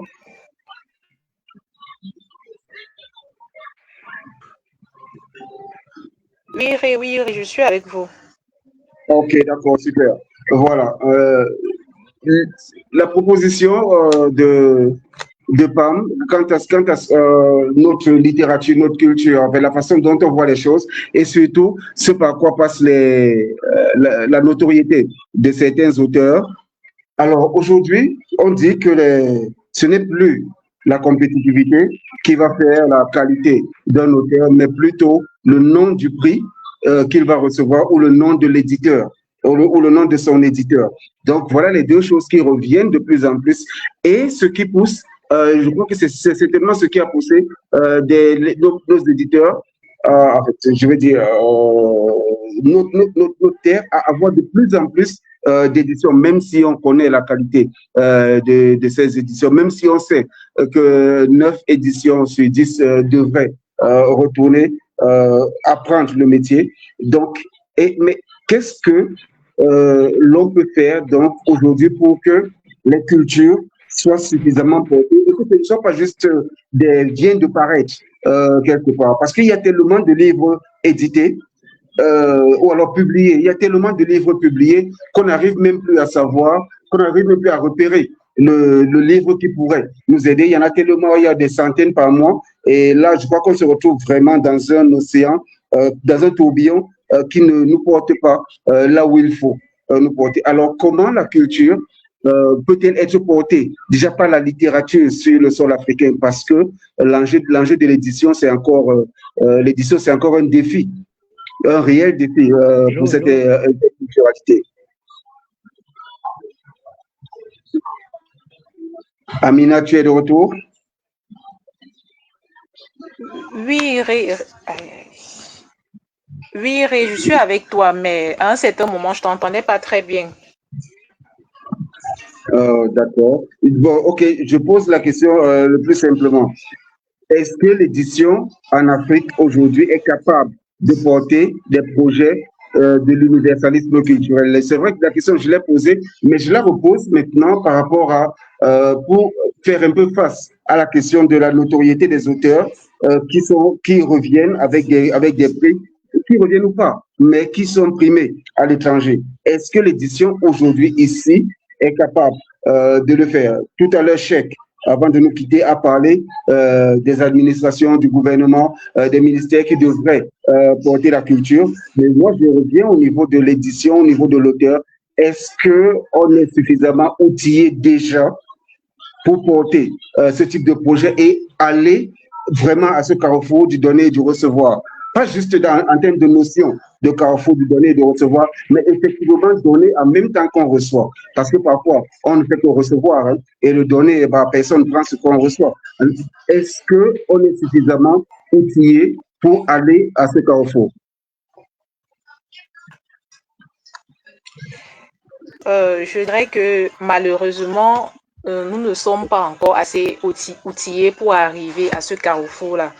On commence avec l'édition en général, je ne sais pas pour les autres pays, mais au Cameroun. Quand on parle de livres, au-delà de l'histoire qu'il y a à l'intérieur de ce que l'auteur souhaite partager avec son public, il y a la qualité, ce souci de qualité-là. Quand déjà le livre, on n'arrive pas à bout d'une lecture à cause de la qualité du texte, vraiment, c'est déjà un frein tellement énorme. Comment est-ce qu'on va faire pour s'intéresser même à l'histoire et se dire cette thématique, elle est intéressante? C'est ce que Pam disait tout à l'heure par rapport au prix, à ces auteurs-là qui ont de la notoriété. C'est quand ils ont de la notoriété ailleurs que chez eux-mêmes, ils sont en fait reconnus en tant que grands écrivains. Parce que là, ils sont déjà certains que là-bas, c'est un autre niveau. Donc, s'ils sont reconnus déjà là-bas comme grands écrivains, forcément, ils en valent la peine. Ils valent la peine d'être lus. Et nous, avec ce côté éditorial, le chemin est encore très long. C'est encore très long, mais ce n'est pas impossible.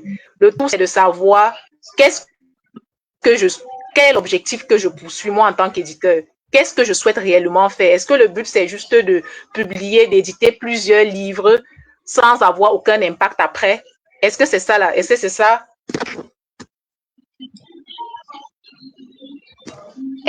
Allô, vous m'entendez? Oui, bien sûr, je peux y aller. Oui, je dis, est-ce que c'est ça? L'éditeur doit se poser cette question. Quel est l'objectif que je cherche à atteindre? Est-ce que le but, c'est juste de publier plusieurs ouvrages à la fois sans aucun impact à la fin? Et vraiment, le chemin est c'est encore très long. Maintenant, si on prend le côté des auteurs, c'est encore un peu plus délicat, je vais dire, parce que certains auteurs ont tendance à entrer dans le monde de l'écriture avec l'idée de j'écris en fait pour pouvoir gagner un prix. Et avec l'interculturalité,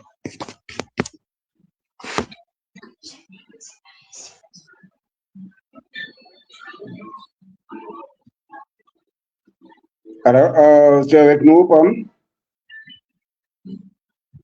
Oui, Pam, tu es avec nous, bien sûr. Amina, j'allais dire Amina, tu es avec nous. Bien, Cheikh, le temps que Amina revienne, tout à l'heure, tu nous as laissé, bien sûr, sur cette note de Mohamed Bougassar et justement, nous avons poursuivi le développement par rapport à cela et nous avons poursuivi avec la question de la crédibilité de l'édition. Chez nous, est-ce qu'elle est capable de porter des projets jusqu'à un certain point, puisqu'il faut attendre que les prix de renom ou bien les éditeurs de renom, soit quelqu'un est publié chez un éditeur de renom, soit il a un prix de renom et qu'on va donc l'accepter maintenant comme grand écrivain sans connaître les fondements de ce qu'il a pu produire. Parce qu'en fait, il y en a certains qui les reconnaissent même ainsi sans les avoir lus, seulement parce qu'ils sont publiés chez un tel ou parce qu'ils ont remporté tel autre prix. Mais quand ils remportent un certain type de prix, on se dit que bon non, ça c'est pas assez crédible. Alors, aujourd'hui, nous nous retrouvons, je crois moi, j'aimerais dire que le carrefour du donner et du recevoir, on est plutôt dans une voie à sens unique, pour le moment. Pour le moment, on se tient un peu plus dans une voie à sens unique, et c'est plus le recevoir que le donner. Parce que vous donnez, je crois que si vous revenez le lendemain, vous allez trouver que ce que vous avez donné est toujours posé là où vous étiez tenu. Donc, carrefour, ça, il faut un peu revoir la question. Donc, et je vais, avant de prendre, en même temps que je demande ton avis sur cette perspective, je prends la question d'Afissatou Ouedraogo Touré qui demande si la littérature ne permet pas d'améliorer la vision interculturelle du lecteur. Déjà, et là, il sera question de quel type de littérature, ou alors aide-t-elle le lecteur à voir autrement et à accepter la culture de l'autre. D'où maintenant la question de cette égalité. Est-ce que toutes les cultures partent sur le même plan? Est-ce que le côté financier, finalement, ou alors le côté, je n'ai pas envie de dire colonial, mais le côté occidental ne pèse-t-il pas un peu plus lourd sur la balance?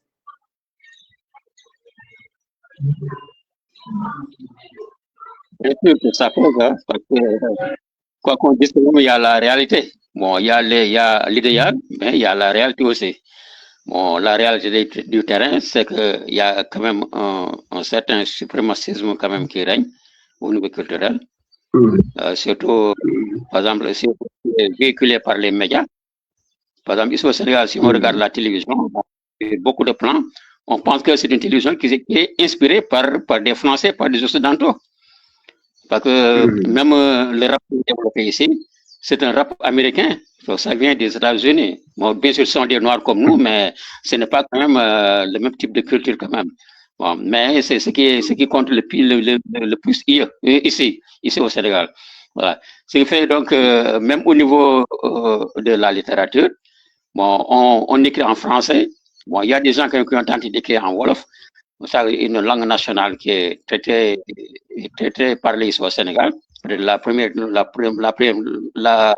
grande audience même au niveau du pays, le Wolof. Mais ce Wolof-là aussi, au niveau même du parler de la rue, ce Wolof-là est saturé de mots français. On parle Wolof et on ajoute toujours des mots français. Donc, ce qui fait donc même il y a une influence du français au niveau même de la langue. Là. Au niveau même de la manière d'habiter, là, il y a une influence aussi occidentale.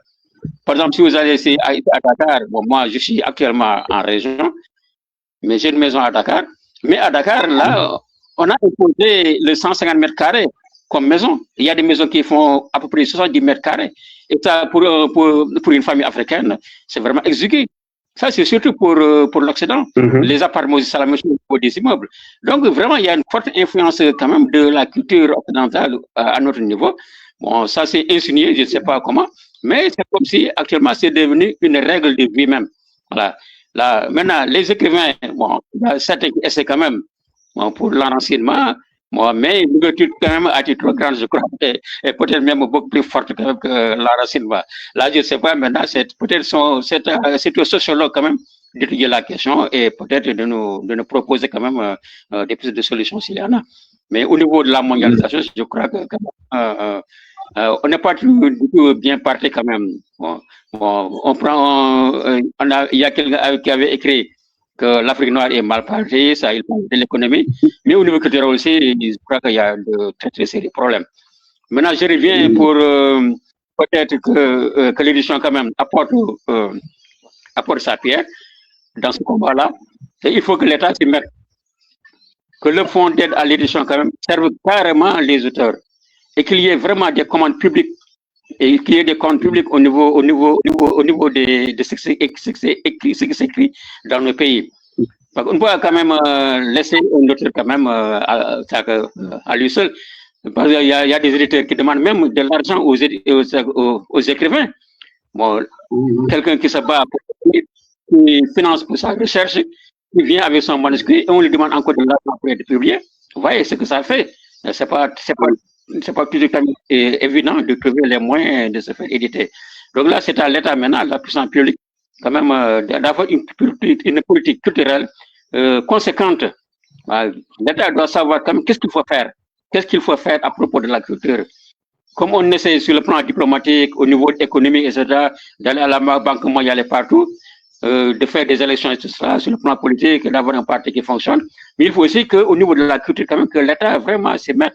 Là, si on maintenant, les stations des écrivains, quand même, doit se battre sur ce plan-là, pour amener quand même les États à vraiment prendre le corps le combat culturel. Et là, bon, toujours c'est l'interculturalité. Hein. Peut-être que je ne fais pas de la digression, mais c'est un combat quand même à mener et les autres seuls ne peuvent pas le gagner quand même. Il faut vraiment une participation très significative de l'État à travers quand même beaucoup de filières quand même. Et surtout au niveau du financement de l'édition, au niveau aussi de la diffusion du livre et au niveau aussi de la commande publique des livres qui se diffusent. Même au niveau scolaire, parce que par exemple, au Sénégal, l'édition scolaire, c'est des milliards, mais ces milliards-là vont principalement à des éditeurs étrangers. Là, il suffit seulement que l'État dise quand même que ces livres-là soient édités ici, qu'il y ait des écrivains sénégalais qui conçoivent des programmes pour que ça soit fait. Mais là, il n'y a pas encore cette volonté politique-là. D'accord, merci beaucoup, Cheikh. Et j'en profite pour prendre cette réaction de Roland Roger Zoa, notre jeune poète. La littérature a un rôle important à jouer dans la question de rencontre des cultures. Dans ce rôle, c'est celui de créer le dialogue sans effacer les différences. Alors, créer le dialogue sans effacer les différences. Déjà, pour créer le dialogue, il faut considérer que ce sont deux personnes qui méritent de s'asseoir à la même table. Déjà. Donc, là, ça veut dire qu'on prend culture face à culture. Et maintenant, sans effacer les différences, c'est accepter l'autre tel qu'il est. Si aujourd'hui, encore, on continue d'entendre ce point de vue, non, il n'est pas correct, si tu veux être édité ici, il vaut mieux que tu le changes. Comment peut-on aborder la question de la culture aujourd'hui dans sa liberté? Ou alors, est-ce qu'il faut définir la liberté d'un artiste, de l'écrivain, vu que nous sommes en littérature? Est-ce qu'il faut redéfinir la liberté de l'écrivain en se disant la liberté est tout ce qui est produit selon dans l'élan purement authentique de l'auteur, à condition que cela n'aille pas heurter l'autre? Est-ce que c'est comme ça qu'il faudra et pas heurter l'autre parce que ça le heurte véritablement, mais heurter l'autre dans ses préférences? Donc, est-ce que c'est comme ça qu'il faut aborder la littérature, la culture aujourd'hui en littérature? Je ne pense pas. Je pense qu'il est impossible d'écrire un livre avec ça en tête, se dire qu'on ne va pas heurter l'autre. Tant que ce n'est pas sa première ambition, parce que le simple fait d'avoir un avis sur quelque chose et avoir un avis sur quelque chose et l'autre a un avis différent, voire opposé, il va se sentir heurté par votre avis. Alors, est-ce que vous allez changer votre avis pour ne pas le heurter? Si vous changez votre avis, toutes les autres personnes qui partagent le même avis que vous vont se sentir heurtées aussi. Donc, ça devient un peu compliqué. Pour moi, il y a des choses importantes. La première, c'est de connaître son sujet. Si jamais on parle d'une chose qui existe, il faut connaître son sujet. Là, au moins, on est sûr que, ne serait-ce que dans les faits, on dit des choses qui sont vraies. Donc, on se protège de cette manière. Et la seconde chose, c'est l'intention avec laquelle on écrit. Si vous écrivez pour partager votre avis... Oui, Francis. Oui, Francis, on t'entend. Tu es avec nous maintenant.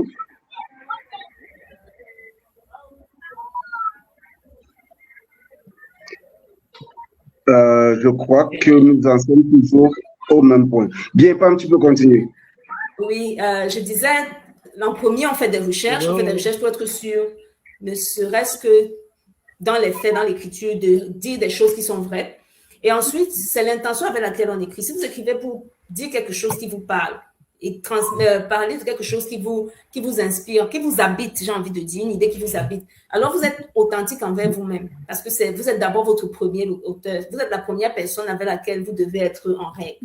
Et si vous arrivez à faire ces deux choses, donc avoir assez fait des recherches pour être sûr que les faits que vous avancez sont dans leur globalité réelle, et ensuite que vous partagez votre avis, les gens ne sont pas obligés de l'apprécier. Un roman n'est pas là pour faire plaisir à tout le monde. Il y a des romans qui ont fait plaisir à très, très, très peu de gens et qui, il y a 20 ans, 30 ans, qui aujourd'hui sont des grands classiques parce que les choses changent. Et parfois, l'artiste est un peu en avance sur le temps. Et il ne peut pas sacrifier ça. Il ne peut pas sacrifier ça. Pour en revenir aux commentaires que tu as cités, une rencontre où on respecte les différences. Je pense qu'il faut cette humilité. Malheureusement, le monde fonctionne avant tout, le respect avant tout donné à la puissance économique, qu'on le veuille ou pas. Donc, en somme, les gens qui habitent des pays économiquement puissants ont tendance à mettre leur culture au même niveau, à se dire que leur culture est elle aussi plus puissante que les autres pays qui sont économiquement moins puissants qu'eux. C'est malheureusement les idées préconçues que les gens ont, alors qu'à un niveau de culture, comme on l'a déjà dit, on l'a tous dit ici, que ce soit Tché, que ce soit Amina, les cultures se valent. Chacune a du bon, chacune a du mauvais. Et on remarque même comment les cultures dites puissantes ont tendance à emprunter et à remodeler des éléments de culture dite qu'elles considéraient ou qu'elles considèrent encore comme minoritaires. Je pense que l'une des choses que nous devons comprendre, que nos États n'ont pas encore compris, c'est la puissance de la culture en général et de l'art en fait en particulier. On n'imagine pas parce que ça crée des schémas de pensée, ça véhicule des schémas de pensée. Miser sur la littérature ou sur l'art, que ce soit la musique, la littérature, le cinéma, c'est en fait pouvoir se présenter au monde et se présenter en tant que soi-même, ne pas laisser quelqu'un d'autre dire qui vous êtes. Parce que tant que vous n'êtes pas là, dire qui vous êtes, d'autres diront qui vous êtes. Et ceux qui diront qui vous êtes, ils vous présenteront tel que ça les avantage. Et vous remarquerez que le monde vous connaît, mais vous ne vous reconnaissez pas dans cette image qu'ils ont de vous, parce que vous n'avez pas pris le temps de vous présenter. Et la culture, c'est ça. La culture, ça présente un peuple, ça présente un pays, ça présente votre identité. Elle n'est pas parfaite, elle a du bon, elle a du mauvais, mais ce qui vous êtes, personne n'est parfait, aucune culture n'est parfaite.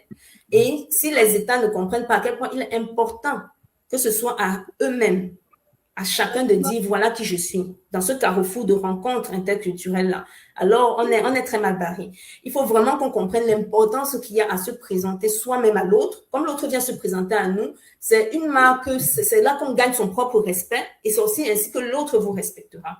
Donc oui, il faut vraiment qu'on fasse le maximum pour investir sur une culture pour investir sur une littérature que nous avons produite nous-mêmes, mais aussi qu'on ouvre nos esprits pour pouvoir accepter une certaine diversité dans nos propres littératures, parce que on remarque aussi certains romans sont publiés à l'étranger parce que ces auteurs-là, quand ils ont essayé de publier dans leur pays, on leur a dit que les thématiques étaient peut-être un peu trop avant-gardistes, un peu trop ceci. Je pense il y a aussi cet aspect-là. Il faut peut-être aussi que nous osions en tant que culture, que nous osions en tant que nation, nous dire que nous sommes pluriels.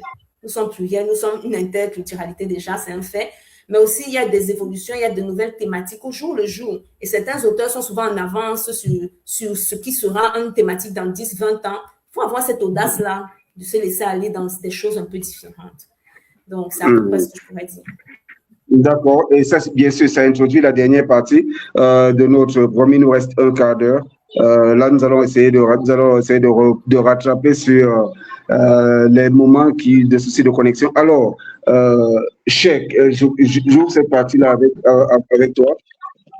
La question de l'intérieur, maintenant, laissons l'autre. L'autre, il a la liberté de faire ce qu'il veut. Il a sa ligne éditoriale. Je veux dire, l'occidental, il a sa ligne éditoriale. Il a sa liberté de penser. Il a sa liberté de faire ce qu'il veut. Maintenant, revenons chez nous. Ici, commençons par, est-ce que ce carrefour du donner et du recevoir existe déjà chez nous?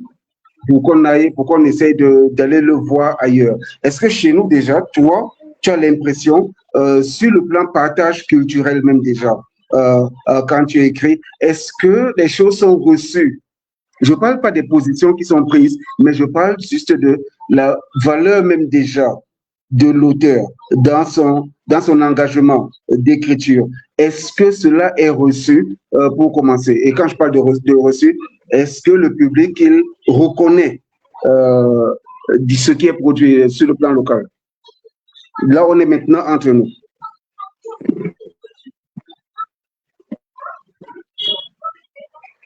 Oui, ne serait-ce qu'en partie, parce que déjà, Acolyte est en train de montrer ça. Bon, Acolyte organise des rencontres dans lesquelles participent des auteurs de différents horizons. Donc là, déjà, c'est très bien. Ensuite, maintenant, il y a toujours au Bénin, il y a un festival, au Gabon aussi, déjà partout, il y a aussi au Sénégal aussi. Et des écrivains sont invités, à chaque fois, des écrivains africains sont invités. parfois, c'est un pays même qui assure le patronage. Donc là, je crois que c'est une voie quand même vers ce que vous dites. Bon. Ensuite, mieux encore que tout cela, ici au Sénégal, le phénomène qu'on a ici, c'est que des romans écrits par des autres Africains figurent parmi le premier et universitaire. Par exemple, ici au Sénégal, les élèves des lycées connaissent Jean Ikele Matouba, Mongo Béti, Bernard Daguier, etc. Beaucoup de ces écrivains-là, sans compter maintenant les anciens comme Aimé Césaire, Damas, René Maran, bon Senghor, n'en parlons pas qu'il est d'ici. Donc, tous ces gens-là, quand même, sont bien connus quand même au niveau des élèves même, bon, et des enseignants. Parce que sont des œuvres qui figurent parmi les livres des programmes scolaires et universitaires. Ça, on les étudie ici. À l'université aussi, il y a une section de la littérature africaine aussi. Donc là, en tout cas, sur le plan, au niveau des intellectuels, quand même, il y a quand même une certaine connaissance, une certaine interconnexion africaine. Cheikh, permets-moi de te couper. À travers là. Je ne sais pas si c'est ça votre question. Non, oui, permets-moi de te couper pour que tu puisses mieux développer. Là, nous sommes au niveau des intellectuels et justement, les intellectuels connaissent Senghor, ils connaissent Césaire, Maran, Fanon et tout le reste là. Maintenant, je parle de ce qui se produit aujourd'hui. Est-ce que c'est même intellectuels? Oui, il y a les Mongo Béti, mais tout cela fait partie d'une certaine de la vague. Oui, voilà, c'est maintenant que ça pose problème. Parce que, oui, je voulais savoir si aujourd'hui, chef, si aujourd'hui, les mêmes intellectuels, ou si nos intellectuels aujourd'hui peuvent, par exemple, vous dire, oui, j'ai lu Pam Diène qui fait tel travail, j'ai lu Amina qui fait tel travail, j'ai lu peut-être Tissou Touré qui a écrit sur ceci, j'ai lu tel autre jeune auteur. Est-ce que les intellectuels aujourd'hui... Voilà, c'est là où se situe le problème. Ça, de la littérature d'aujourd'hui.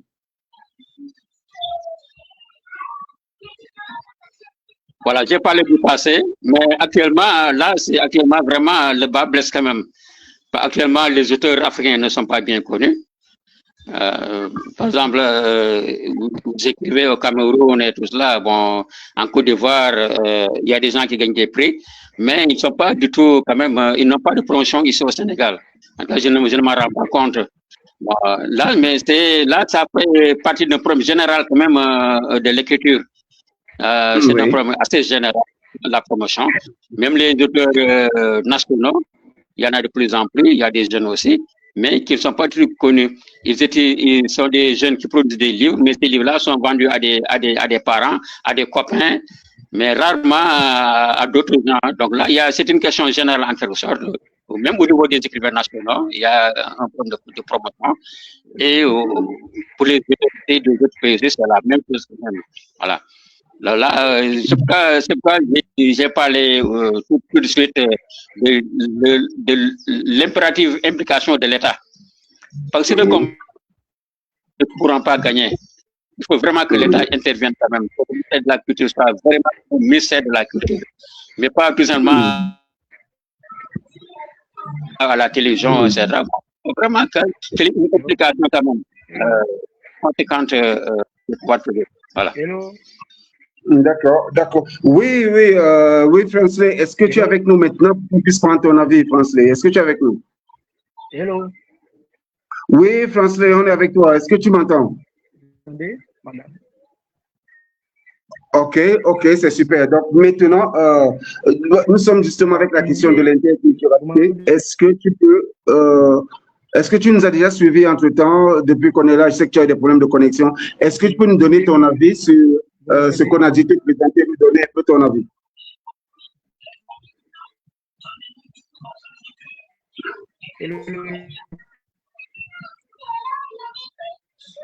Vous m'entendez?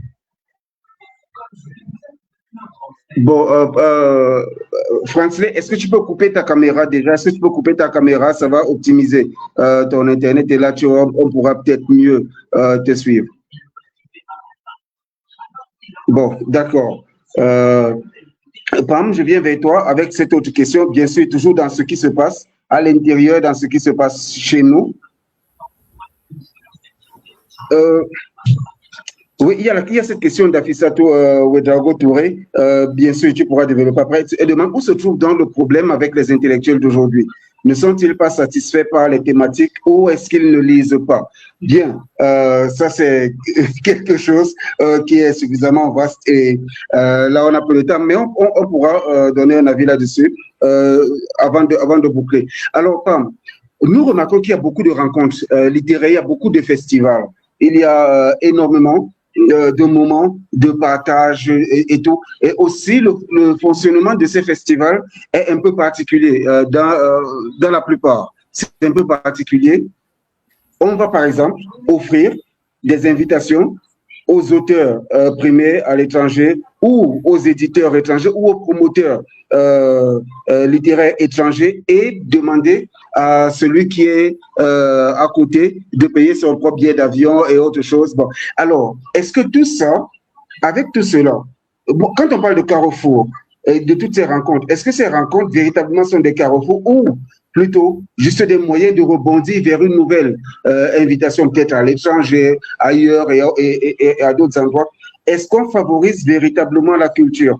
Parce que j'ai du mal à comprendre pourquoi il y a autant de rencontres littéraires, autant d'événements littéraires, autant de festivals qui sont dits grands, mais toujours on peine à citer un auteur qu'on peut porter et dire est venu pour un festival. Je suis venu par exemple lire Cheikh Moussa Diène, par exemple. Et on peine toujours à trouver ce type de choses. Alors, quel est le véritable rôle de nos festivals, de nos rencontres littéraires dans ce processus d'interculturalité déjà? Je pense que ça dépend de celui qui organise. Parce que je me dis, si une association réellement impliquée dans la littérature organise ce genre de festival, elle ne jugera pas les participants sur leur notoriété à l'international ou quelque chose comme ça. Elle invitera des auteurs qu'elle estime avoir de la valeur, qui produisent des livres de qualité, qu'ils soient très connus ou pas. Mais maintenant, si c'est une promotion faite, parce que parfois aussi, il ne faut pas croire, certaines choses servent d'autres buts. Si c'est une promotion faite d'un point de vue économique pour valoriser donner une certaine image à quelque chose, alors là, oui, il faut des grands noms. Il faut des grands noms et ce sont ces noms-là qui seront mis en avant. Et dans ces conditions, il n'y a pas réellement une promotion de jeunes auteurs qui sont venus pour être découverts. Je crois que, comme l'a dit Cheikh, il faut une implication de l'État. Et je crois que pour ces événements, il faut une implication de personnes réellement animées par un esprit de découverte d'auteurs. Il faut que l'objectif premier soit de donner de la voix aux nouveaux auteurs, d'ouvrir la voie, d'ouvrir le chemin à toute une nouvelle littérature, à tout un champ de nouveaux auteurs qui ne sont pas encore connus, mais qui produisent pourtant des œuvres de qualité. Si c'est l'intention première, alors oui, on se retrouvera avec des auteurs mis en avant que le public ne connaît pas. Parce que le public, honnêtement, je le crois, et j'en ai fait l'expérience, le public est avare, il est comment je peux dire, il est prêt à découvrir de nouveaux auteurs, il est prêt à entendre de nouvelles voix, il est prêt à consommer, si je peux dire ça, mais ça ne lui est pas assez proposé. Ça ne lui est pas assez proposé, il n'est pas assez au courant de ce qui se passe. Et donc, ce genre de festivals doivent servir à ça. Mais très souvent, malheureusement, ils servent d'autres buts. Ils veulent une certaine autorité, ils veulent avoir une certaine image. Alors, on fera l'essentiel pour faire venir des noms qui sont déjà connus. Honnêtement, je n'ai rien contre la présence de noms connus parce que ça attire l'attention. Je trouve que c'est bien. Mais ça doit agir un peu comme un appât. Donc, en fait, ça fait venir un public et à côté de ces noms connus, il y a d'autres noms moins connus. Et parce que le public est venu attiré par ce nom connu, cet auteur dont on a déjà entendu parler, il peut découvrir d'autres auteurs qu'il ne connaît pas. Ça peut aider. Donc, ce n'est pas forcément une mauvaise chose de faire venir un nom connu, de faire venir des éditeurs connus, de dire qu'il y aura tels éditeurs, tels auteurs. Mais à côté, il faut vraiment que l'idée, l'ambition première soit aussi de mettre en avant de jeunes auteurs qui produisent des œuvres de qualité. D'accord. Merci beaucoup, Pam. C'est un avis qui est entendu. J'espère qu'il va être réellement entendu parce qu'effectivement, un grand nom, c'est pour attirer un peu plus de monde. Et malheureusement, Ce qu'on fait autour de ce grand nom, c'est qu'on va créer, j'ai envie de dire, un bouclier, un filet, un réseau de sécurité qui nous va servir quand certains groupes minoritaires et les autres, le public n'aura pas véritablement le temps d'aller découvrir certains autres auteurs parce qu'ils ne sont pas à l'affiche. Justement, ils ne marquent pas les affiches, on ne les voit pas aux entrées avec les grandes affiches, avec leur nom, avec leur travail. Bon, on va un peu plus souvent vers le grand nom, vu que c'est de lui qui a déjà toute la promotion qu'il faut. Bah, on fait encore un peu plus sa promotion plutôt que de s'en servir pour justement organiser de véritables rencontres où des jeunes peuvent être découverts et ainsi on aura l'opportunité d'avoir une culture qui sera réellement partagée plutôt que d'avoir Amina, là je viens vers toi, plutôt que d'avoir maintenant des publications Facebook qui montrent des gens qui sont assis un peu de façon anonyme quelque part dans un débat qui n'a pas d'impact particulier et qui publieront leur billet d'avion, leur photo à l'aéroport et ceci. Mais sur le plan culturel, on n'évolue pas, on en est toujours là depuis des décennies. Alors, Amina, l'auteur lui-même déjà, c'est bon pas d'investissement, c'est que la majorité des auteurs, surtout ceux qui ont vraiment faim, et quand je parle de faim de littérature, ceux qui ont vraiment faim et les lecteurs et le public qui a vraiment faim de littérature, on dirait que c'est le côté le moins fourni, même pas on dirait que c'est le côté le moins fourni au niveau des finances. Alors, pourquoi par exemple, ceux-là, on ne les prend pas en charge en se disant, OK, vous venez à tel festival, vous allez découvrir tel. Pourquoi on ne les prend pas en charge en se disant, voilà un nouvel élément de la culture qu'on va mettre en avant et qui va valoriser, qui va très bien nous porter. Pourquoi, selon toi, on ne les met pas suffisamment en avant et on ne les prend pas en charge?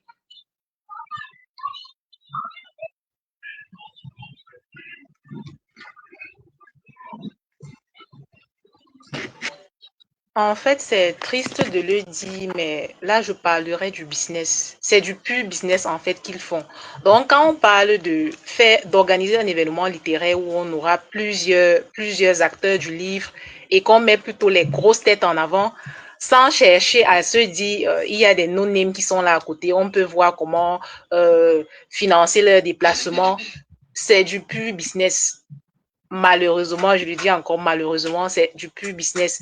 Parce que si on prend les no-names, on met devant, ces organisateurs-là ont l'impression, ce n'est même pas qu'une impression, parce qu'ils suivent en fait une tendance, c'est ce qui est. Ils suivent une tendance. Si on ne met pas ces grands noms devant, ils ne vont pas rentabiliser par rapport à l'événement qu'ils ont organisé. Donc, la tendance est déjà biaisée dès le départ. Tout à l'heure, Ray, tu parlais des gens qui filment, ils postent leur billet d'avion pour aller peut-être, je sais pas, ils se déplacent pour les affaires ou bien c'est pour faire une pub quelque part. C'est ça la tendance. On ne va pas prendre un no-name qui n'est pas dans la tendance et le mettre en avant. Ils vont faire comment pour rentabiliser. Donc, c'est du pur business et c'est très triste pour la littérature. Ce qui signifie donc, Cheikh Moussa, qu'on devrait redéfinir ou alors qu'on devrait retracer la route du donner et du recevoir. On devrait.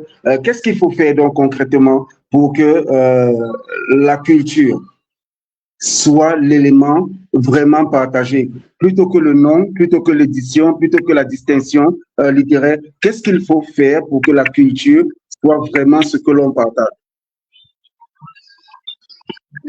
Là, c'est une responsabilité politique. Hein. C'est une responsabilité politique. Parce que ce sont des décisions à prendre par le pouvoir politique. Parce que c'est l'État quand même qui a une puissance assez forte pour pouvoir définir une politique culturelle. Mais les auteurs, quelle que soit leur bonne intention, n'ont pas les moyens quand même de mettre en œuvre une politique culturelle. Ils peuvent réfléchir sur des questions. Comme ici au Sénégal, il y a eu le mois d'octobre passé un forum sur le livre. Mais jusqu'à présent, les conclusions de ce forum-là ne sont pas appliquées par l'État. Alors, qu'est-ce qu'on peut faire? Beaucoup d'écrivains étaient là-bas, des jeunes comme des vieux. Bon, les gens ont échangé pendant 2 jours. Le ministre est venu, même le président de la République est venu pour faire démarrer les travaux. Ensuite, le premier ministre est venu pour clôturer. Mais jusqu'à présent, il n'y a rien qui a été fait. au niveau des conclusions. Donc là, c'est toujours le manque de volonté politique quand même. C'est ça, c'est ça. Voilà. Le fait qu'on n'a pas encore une juste mesure de l'importance de la culture dans une mentalité de développement. Bon, c'est vrai que la littérature quand même doit faire un bond en avant, parce que on peut continuer quand même de vulgariser toujours bon, les coutumes, etc. Parce que là, nos devanciers l'ont fait. Par exemple, Kamarala et cher Amidou Khan, etc., ils ont beaucoup écrit quand même sur la culture africaine. Et beaucoup aussi ont aussi défendu l'identité même africaine, l'identité des cultures africaines. Donc là, vraiment, il faut faire un dépassement aussi. Ça passer quand même de la littérature de vulgarisation et aller vers une littérature de transformation. Voir maintenant, c'est-à-dire que changer un petit peu de paradigme au niveau même de l'écriture. Essayer de trouver des thèmes comme proches qui accrochent sans dénaturer quand même l'indépendance et surtout la liberté de l'écrivain. Mais il faut quand même réfléchir sur le plan social, sur le plan politique, comme sur le plan économique, avoir des thèmes quand même qui sont porteurs de transformation, qui peuvent vraiment contribuer à l'émergence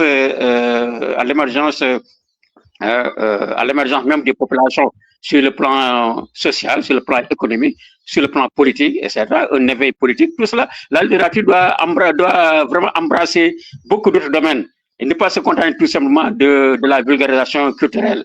Parce que là, nous devanciers l'ont beaucoup fait, beaucoup écrit sur ça.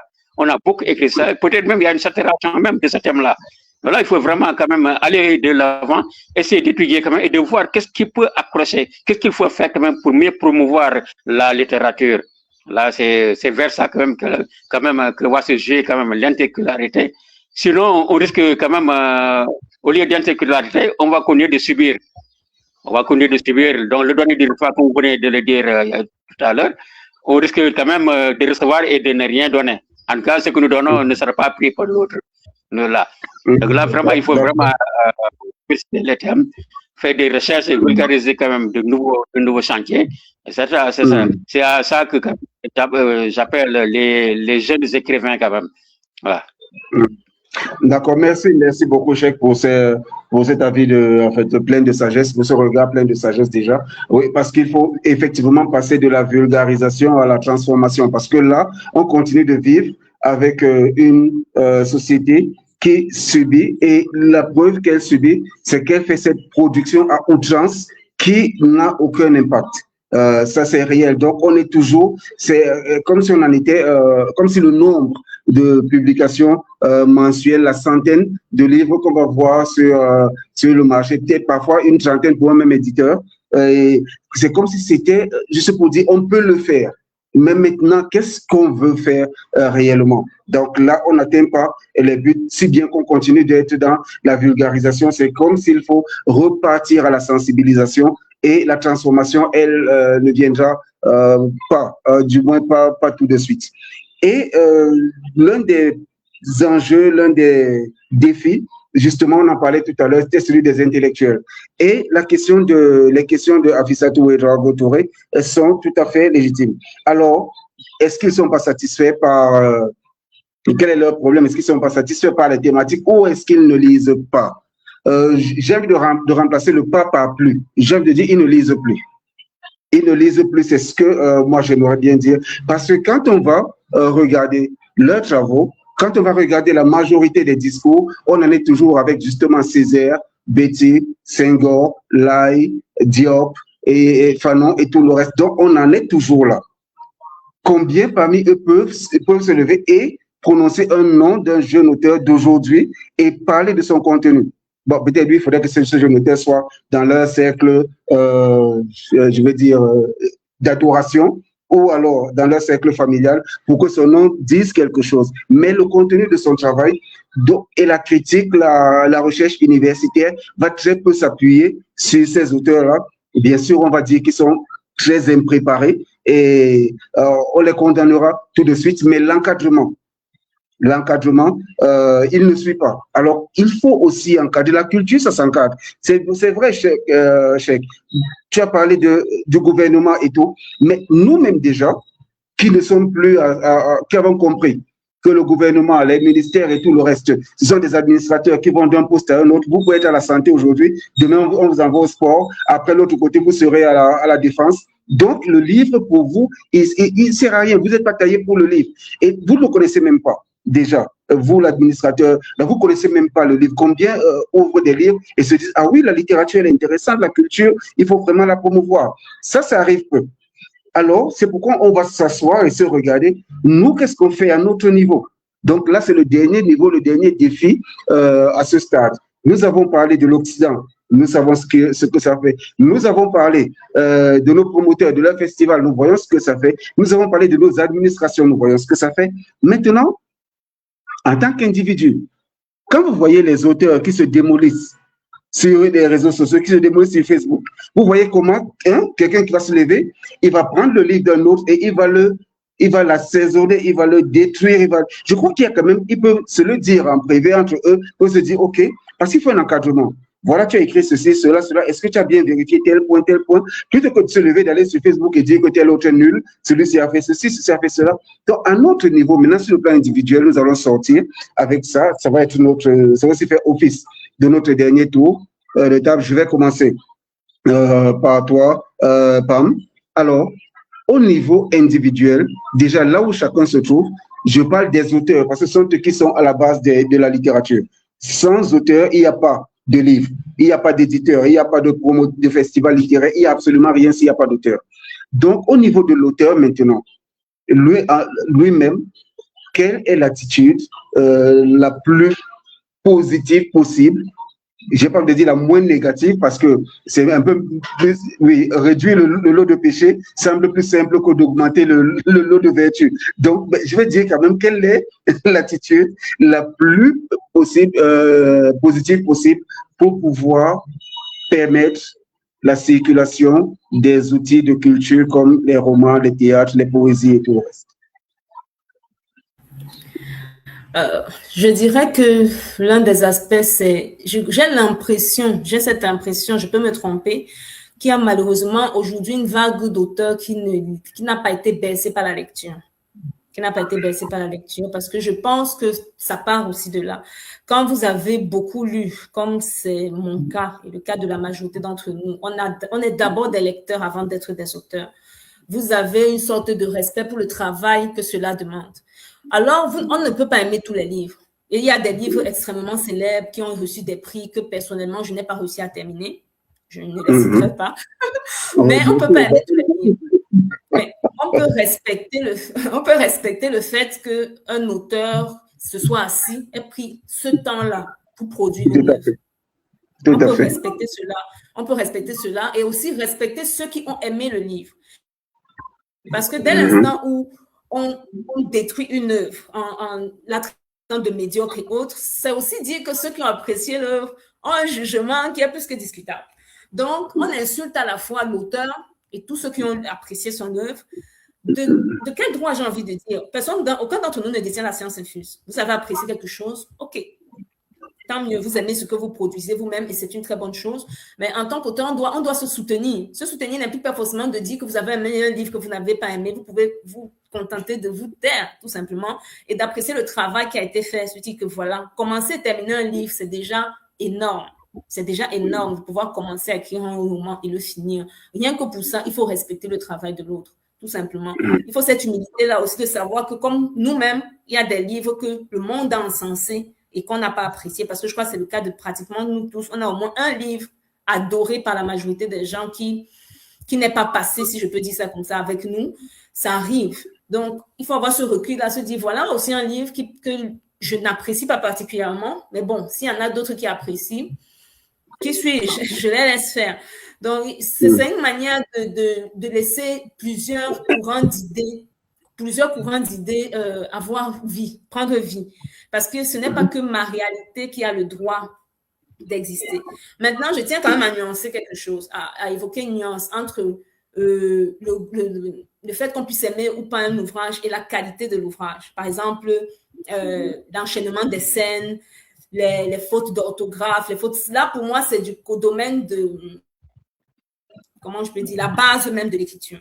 Donc, que quelqu'un me mette ça en cause, ça me semble normal.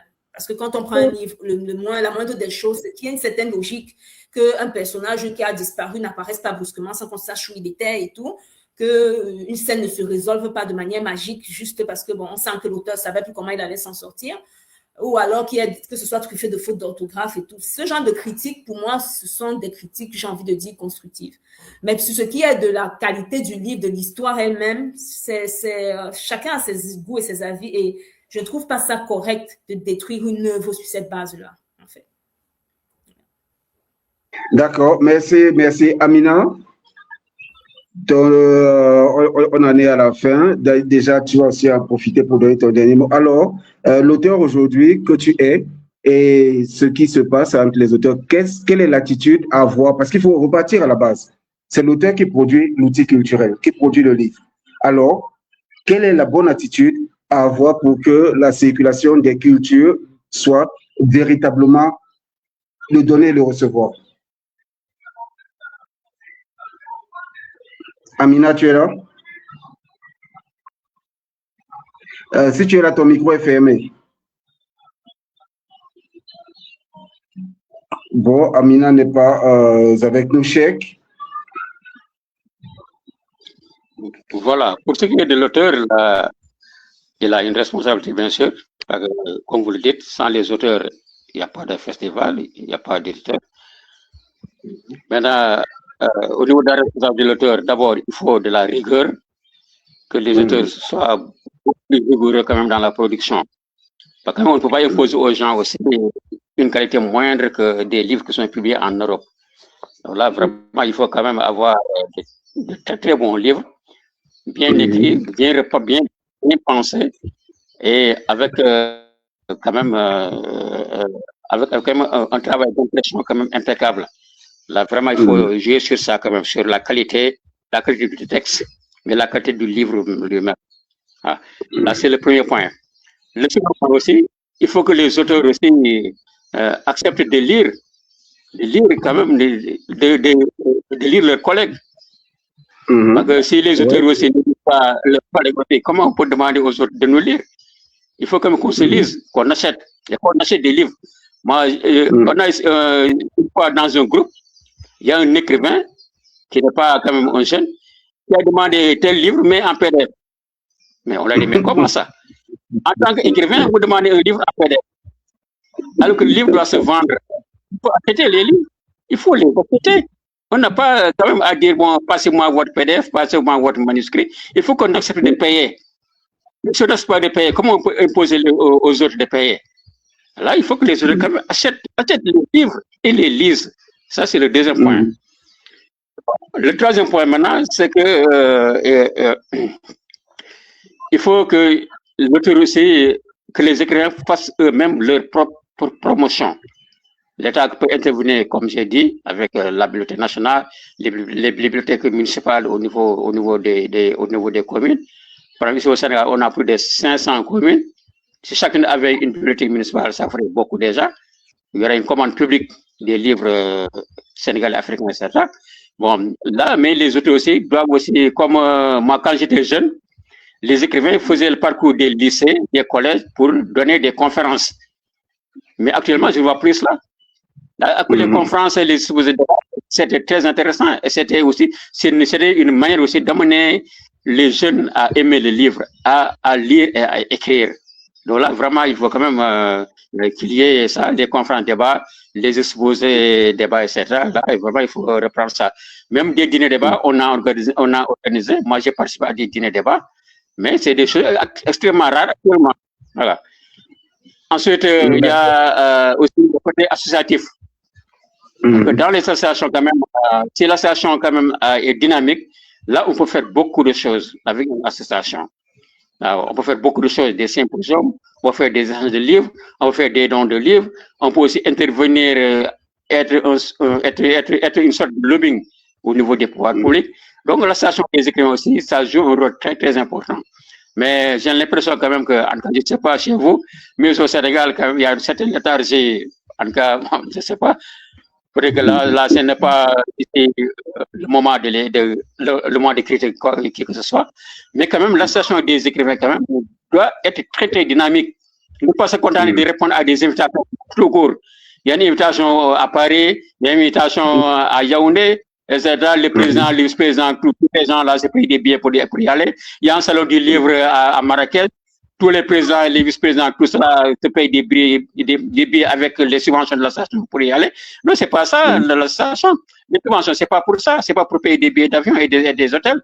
Mais il faut que les subventions accordées aux associations, ainsi que les cotisations des membres, servent à la promotion du livre. Là, je crois que c'est très, très important. Et c'est aussi à accompagner les écrivains qui n'ont pas assez de moyens pour se faire publier. Et accompagner même des éditeurs à trouver de très bons correcteurs. Tout ça, c'est les associations pour le faire. Parce qu'ici au Sénégal, il y a des subventions. Je ne vais pas révéler des chiffres, mais il y a des subventions qui sont données par la direction du livre à ces associations-là. Donc là, vraiment, qu'il y ait beaucoup plus quand même beaucoup plus d'engagement, voilà, beaucoup plus d'engagement quand même à ce niveau-là. Voilà. D'accord. Merci beaucoup, Cheikh. Voilà, merci Pam, merci Amina. Merci à tous ceux qui nous ont suivis et aussi on va penser à toutes les personnes qui se battent au quotidien pour que la culture puisse exister, toutes ces associations qui sont sur le terrain, qui organisent des cafés littéraires, qui organisent des rencontres, ces enseignants d'université qui cette petite minorité, mais qui est quand même là, qui accepte d'accompagner une certaine jeunesse littéraire, celle qui aussi sort, parce qu'il y a des personnes qui écrivent et qui attendent que le public vienne les trouver. Donc, il faut sortir, soit aussi aller à la rencontre de ces enseignants, leur proposer des travaux, voir s'ils vont refuser de les recevoir. Bon, ce qui est, chaque fois que j'ai marché avec des auteurs, ils ont toujours été reçus. Donc, ça, c'est bien sûr pas dans certaines universités qu'il faut, ça, il faut bien le préciser, c'est pas partout, c'est pas dans toutes les universités, mais il faut aussi connaître son contexte et éviter les frustrations en se disant, OK, ici, je sais que ça marchera pas, donc je vais pas là-bas et aller là où on sait qu'on est toujours reçu. On commence par là. On commence avec ceux qui nous reçoivent, ceux qui veulent bien travailler avec nous et les autres, on verra bien, je pense, bien sûr, personnes comme le professeur Pangop, le professeur Hassan Abrahim, des gens qui ont toujours ouvert leurs bras. Quand vous avez un projet littéraire, ils viennent directement, ils vous disent, OK, tu viens et on va faire l'événement. Donc, voilà, pensez à toutes ces personnes, mais toutes les personnes qui se battent, véritablement faire en sorte que cela continue. Et on en appelle toujours à nos gouvernements, ça on ne peut pas contourner, quand même c'est le support de notre culture.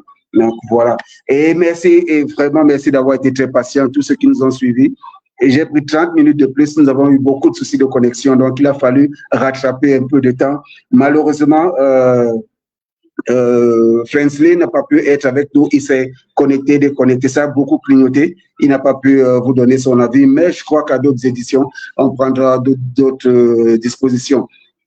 La RTW continue demain, donc demain 11h et demain 18h, nous avons deux autres panels très enrichissants, nous finissons dimanche, donc restez câblés sur les plateformes Acolyte, notamment la page Facebook Acolyte, et vous aurez toutes les informations, nous publierons toujours pour une littérature dynamique et, comme Pauline Ongono le dit si bien, ça s'applique aussi bien à la culture, lire des livres, des livres. Bonne soirée à tous et à très bientôt.